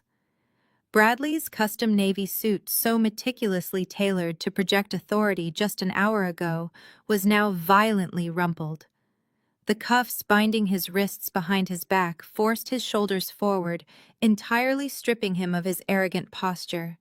His face was a mask of sheer, unadulterated terror. He ducked his head, desperately trying to hide from the relentless barrage of camera lenses, capturing his absolute ruin. A reporter shouted a question about his Cayman Islands accounts, and Bradley physically flinched as if he had been struck. There was no charm left. There were no fabricated stories about late-night coding sessions. There was only a humiliated criminal walking toward a federal prison sentence. Cameron and I walked deliberately behind the protective wedge of our private security team. The air in the hallway tasted metallic, charged with the manic energy of a high-profile scandal breaking in real time. We moved toward the bank of brass elevators at the end of the corridor. We were 3 paces away when a sudden, desperate movement broke through the perimeter of my security detail. Richard and Patricia Wilson threw themselves into our path. They had sprinted out of the courtroom, completely abandoning the dignified upper-class facade they had spent decades cultivating. Richard's face was slick with a cold sweat, his breathing ragged and shallow. He looked utterly terrified, his eyes darting frantically between me and the flashing cameras documenting his every move. Patricia looked even worse. Her perfectly styled hair was disheveled, and the manufactured frailty she had weaponized in the courtroom had been entirely replaced by genuine suffocating panic. "Cassidy," Richard gasped, holding his hands up in a placating gesture. "Cassidy, wait. You have to wait. We need to talk about this. We need to go back inside and explain to the judge that this is a massive misunderstanding. You cannot just leave us like this." I did not break my stride. I maintained my cold, steady gaze, forcing Richard to physically backpedal to avoid being trampled by my security team.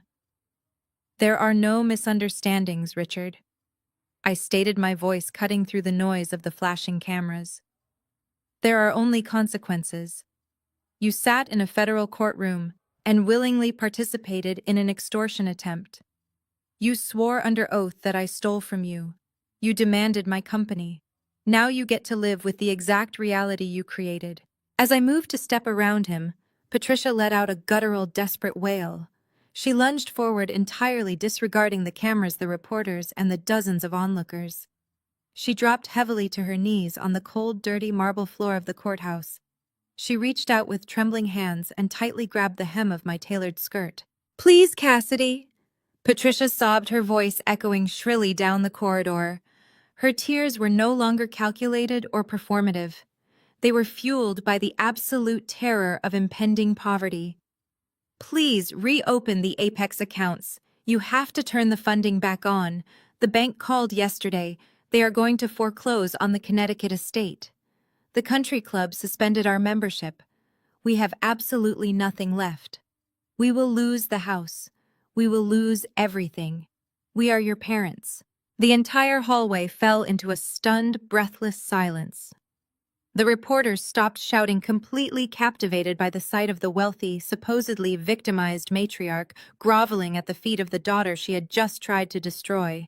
The cameras continued to flash, immortalizing Patricia's humiliation from every conceivable angle. I stopped walking. I looked down at the woman gripping my clothing. I felt a strange, profound sense of clinical detachment.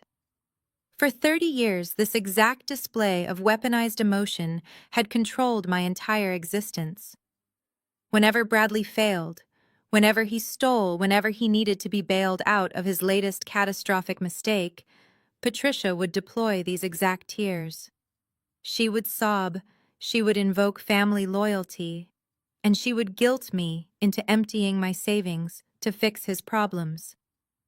She had trained me to believe that my sole purpose on this earth was to act as a financial shield for her golden child. I looked at her tear-stained face, searching for even a single ounce of the crushing guilt that used to paralyze me.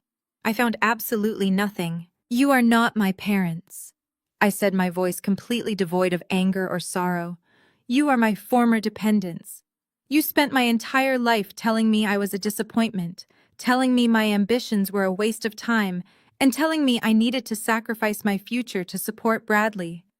You gladly took my money to fund your elite social status, and you never once asked where it came from. You just spent it. You lived in a mansion I paid for. You drank wine I bought. You wore clothes I funded. And the very second you thought you could extract more wealth by destroying my reputation in a federal court, you conspired to lock me in a cage." Richard stepped forward, his hands shaking violently as he looked at the cameras surrounding us. "Cassidy, please lower your voice. People are watching. The media is right here. We can handle this privately. We can draft a settlement. I will apologize. I will do whatever you want. Just reinstate the credit lines. I cannot file for bankruptcy. It will ruin my legacy." "Your legacy is a mathematically proven lie," I replied, staring directly into my father's terrified eyes. "You have no credit. You have no assets. You have a mountain of debt that I am no longer subsidizing. Your son is going to federal prison for wire fraud, and you are going to go back to Connecticut and pack your bags before the bank seizes the property." Patricia clutched my skirt tighter, burying her face against the fabric. "You cannot do this to us. You are our daughter. You owe us respect." I calmly reached down and grasped her wrists. I pried her fingers off my clothing with deliberate, unyielding force.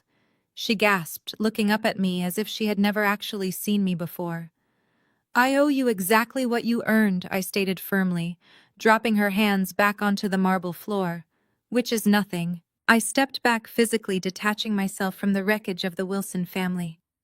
I stood tall, smoothing my jacket, completely untouched by the desperate pleading tears that had once governed my every decision. I turned my back on them and walked directly into the waiting elevator, leaving my parents kneeling in the hallway flashes as the doors slid silently shut. The heavy brass doors of the elevator began to slide shut. The gap narrowed to mere inches, promising to finally sever me from the toxic wreckage of my family. Suddenly, a bruised, frantic hand shot through the opening. The safety sensors blared a sharp, piercing warning beep, and the doors violently bounced back open. Richard stood there, panting heavily, his expensive silk tie askew, and his face flushed with a terrifying mixture of rage and sheer panic. He physically blocked the exit, his chest heaving as he stared at me. Patricia crawled forward on her hands and knees across the polished marble, her tear-streaked face reflecting in the polished brass of the elevator frame. The press surged closer against the heavy velvet ropes. Every camera lens in the federal courthouse was trained directly on this final, humiliating spectacle. The reporters held their microphones high above their heads, capturing every ragged breath my parents took. "You cannot just walk away from us," Richard wheezed, his voice cracking under the immense pressure of his collapsing reality. "You are a Wilson. We are your flesh and blood. I am sorry. I am so incredibly sorry for everything I said in that courtroom just now. We were completely misled by Bradley.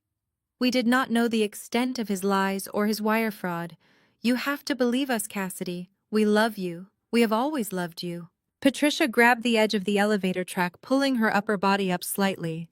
We were just trying to protect the family legacy. She sobbed, her expensive mascara running in dark, jagged streams down her pale cheeks. We made terrible mistakes. We admit that right now.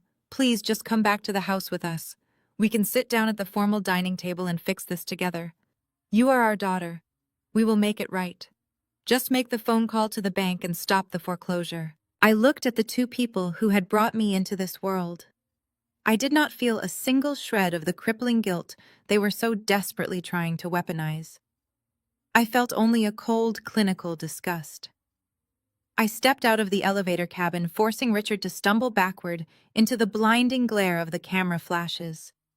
I was not going to hide behind closing doors. I was going to finish this in the exact public forum they had so eagerly invited to watch my downfall. Do not dare use the word love with me, I stated, my voice echoing sharply off the high vaulted ceilings of the corridor. You do not love me. You love the balance in the Apex Holdings accounts. Your affection is entirely transactional, and your apologies are nothing but pure financial desperation. You did not come to this tearful realization because you suddenly recognized my worth as a human being. You came to it because your platinum credit cards declined at the country club this morning, and your golden son was just escorted to a federal holding cell. Richard flinched as if I had struck him across the face with a heavy stone. Cassidy, that is not fair at all. We raised you in a good home. We provided for your education. You provided a glittering stage for Bradley to perform on, I countered sharply, taking a deliberate, aggressive step toward him. You spent 30 years cultivating a patriarchal delusion. Let us talk about your version of providing. When I won the National Coding Championship in high school, you skipped the ceremony to watch Bradley play a meaningless practice round of golf. When I needed seed money for my first startup, you laughed in my face and told me to find a wealthy husband. But when Bradley crashed his third luxury SUV, you bought him a fourth. Every single time he failed, you gladly wrote a check. Every time he stole a brilliant idea, you bought him an aggressive lawyer to silence the victims. Every time he ruined a business venture, you blamed the economy and bought him a new sports car to soothe his fragile ego. Patricia let out a ragged, echoing wail, burying her face in her trembling hands. We did not know the truth about the money, she cried out, her voice shrill. We thought the funding was from the Historical Family Trust. We genuinely thought Bradley was managing it properly. You knew the family trust was completely bankrupt 5 years ago? I fired back mercilessly, stripping away her final pathetic excuse. You knew Richard lost the primary investments in a series of catastrophic commercial real estate deals.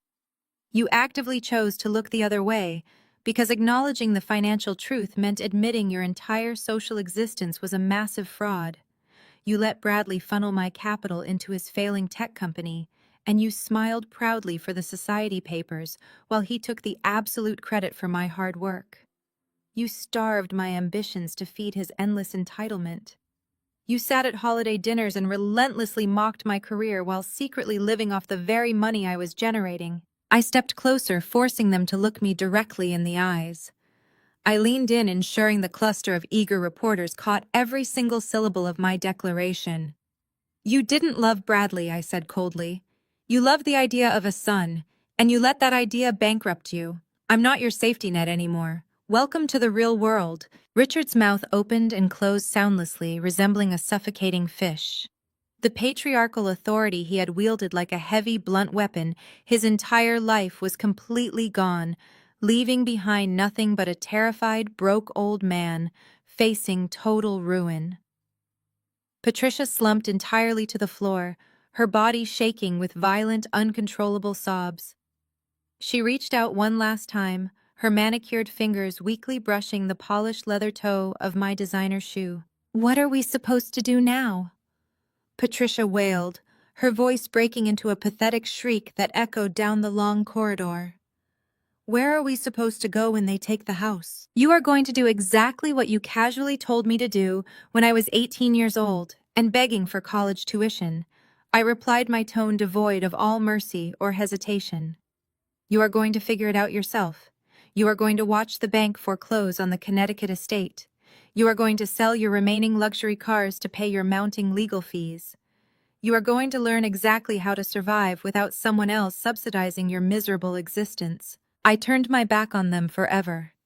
I did not look at the flashing cameras. I did not acknowledge the reporters aggressively shouting my name.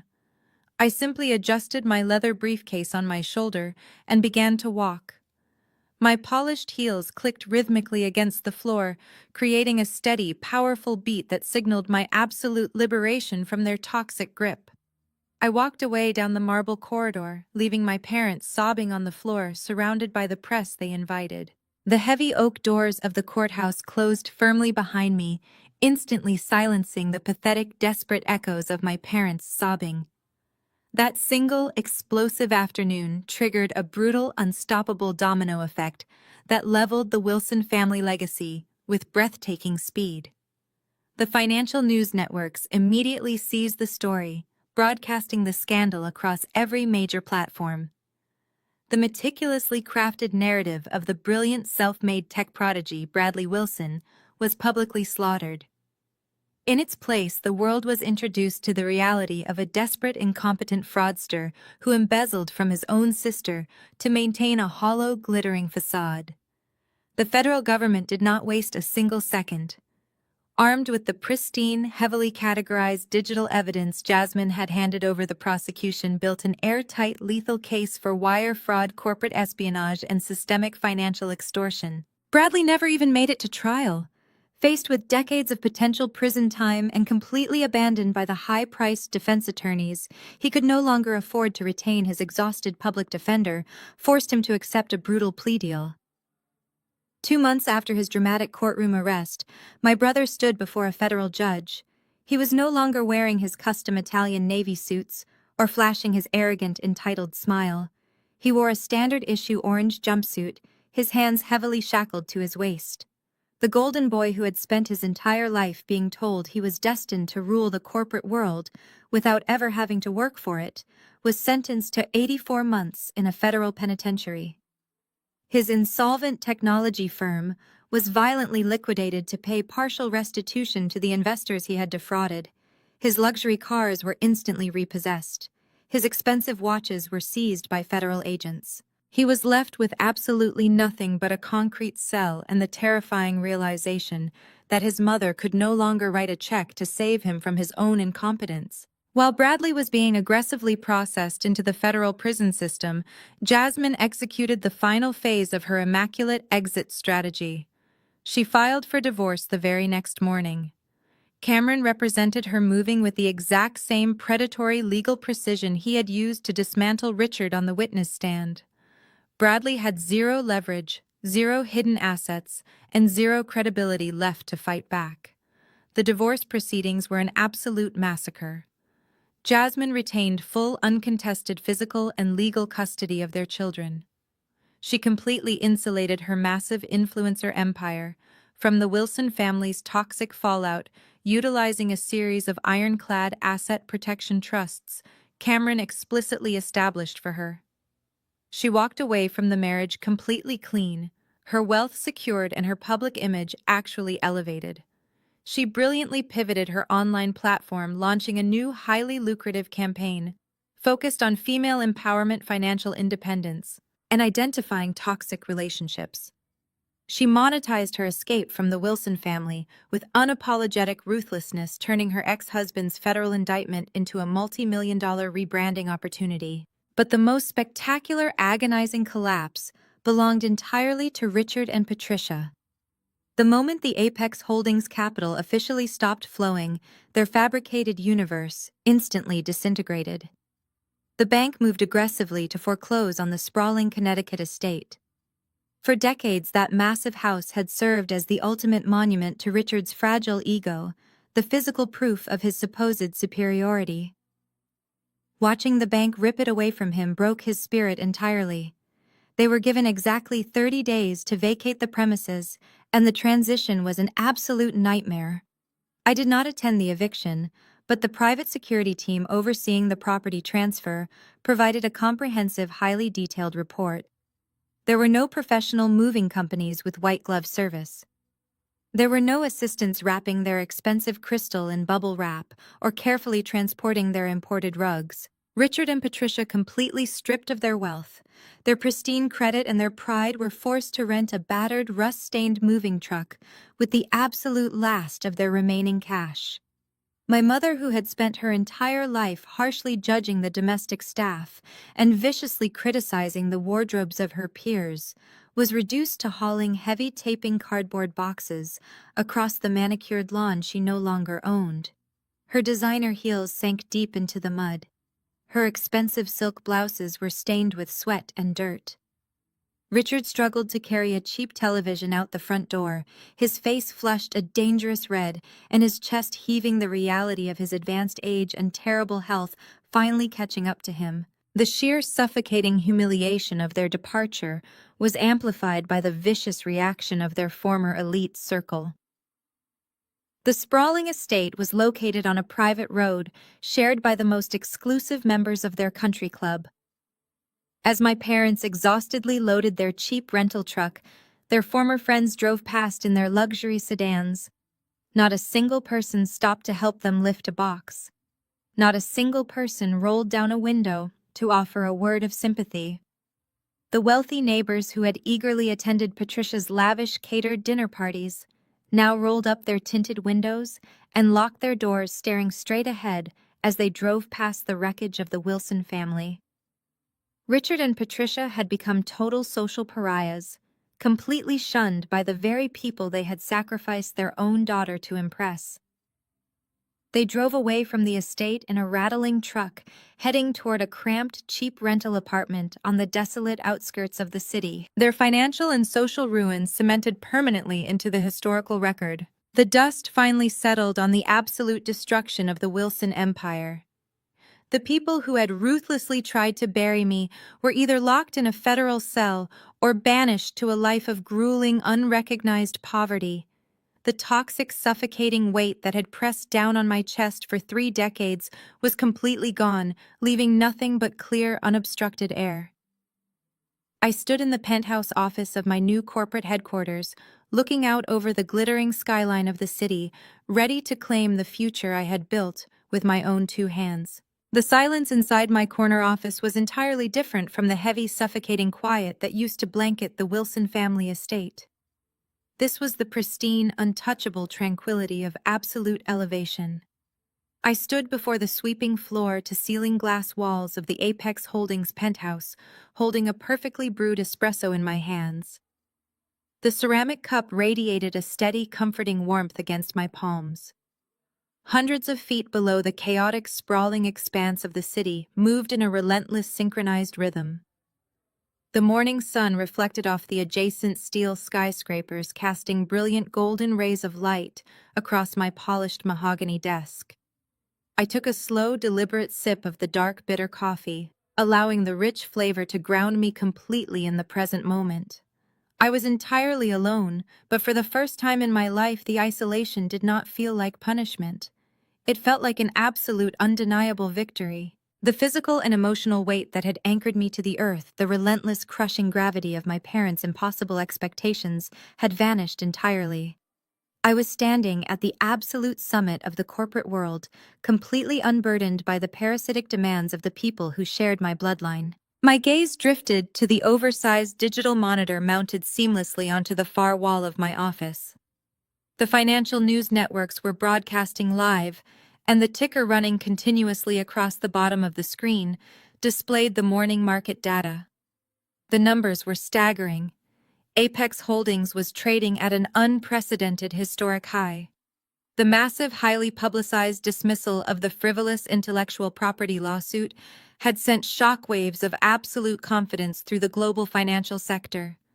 Wall Street despises uncertainty, and the brutal surgical precision with which my legal team had dismantled Bradley's fraudulent claims had instantly solidified my reputation as an utterly formidable, unassailable chief executive. The market had responded to my definitive courtroom victory with a massive surge of enthusiastic capital. Institutional investors who had previously hesitated spooked by the loud, aggressive media campaign my family had orchestrated, were now desperately clamoring to secure equity in my enterprise. The stock valuation had effectively doubled within the span of 48 hours, adding billions to my personal net worth. The very same lawsuit that Richard and Bradley had maliciously designed to completely bankrupt me had inadvertently catapulted my company into the highest, most exclusive echelons of the international technology market. Their malicious greed had been the ultimate catalyst for my absolute triumph. A sharp melodic chime broke the profound stillness of the room. My private encrypted mobile device resting on the corner of my desk, illuminated with a high-priority notification banner. I walked over with unhurried, measured steps, setting my ceramic espresso cup down onto a silver coaster. I picked up the phone and tapped the screen to open the secure message from my chief operating officer. The text was brief, bold, and absolutely monumental. The federal government had officially approved our comprehensive bid. The Department of Defense had formally selected my proprietary logistics software to manage their global supply chain infrastructure, awarding Apex Holdings a massive multi-billion-dollar exclusive federal contract. I stared at the bright, glowing words on the screen, feeling a profound, resonating wave of pure satisfaction wash over me. The action-based backstory of my entire life flashed vividly through my mind. I remembered Richard standing in his study, holding his glass of scotch, explicitly telling me that women did not possess the fundamental analytical capacity to understand complex algorithmic architecture. I remembered Patricia sitting at the country club loudly lamenting to her wealthy friends that her daughter was wasting her youth playing with computers instead of searching for a suitable rich husband. I remembered Bradley taking credit for my earliest software designs, arrogantly claiming that he had to fix my messy code. They had actively conspired to keep me small, to ensure I never outgrew the pathetic, subservient role they had violently forced me into. They had set the bar for my life buried firmly in the dirt, expecting me to simply lie down and accept my place as the family failure. I had not merely defied their toxic expectations, I had absolutely obliterated them. I had built an untouchable technological empire that the United States government now trusted to secure its most critical assets. The phone vibrated in my palm, pulling my attention away from the federal contract confirmation. The screen displayed an incoming call from Cameron. I swiped to answer, bringing the device to my ear. "Good morning, Madam CEO." Cameron said, his voice carrying a distinct, relaxed warmth that was entirely absent during his lethal courtroom performances. "I assume you have seen the incredible news regarding the Department of Defense contract." "I am looking at the confirmation right now, Cameron," I replied, my voice steady and light. "You and the entire legal team did exceptional work finalizing those compliance frameworks." "We simply secured the perimeter, Cassidy," he countered smoothly. "You built the machine that won the war. I am calling to formally request the honor of your presence this evening. The executive board wants to host a private, highly exclusive celebratory dinner at Le Bernardin. We have booked the main dining room. No press, no cameras, no parasites. Just the people who actually helped you build this reality." I smiled, turning back to face the sprawling, sunlit city outside my window. "A celebration sounds absolutely perfect, Cameron," I said. "I will be there at 8. "Excellent," he replied softly. "Enjoy the view today, Cassidy. You earned every single inch of it." The line disconnected with a soft click. I slowly lowered the phone. I was entirely unburdened. The endless cycle of toxic guilt and financial extortion had been violently severed. I was completely unapologetic. I was untouchable. I turned the phone off. I slowly picked up my espresso, taking one final sip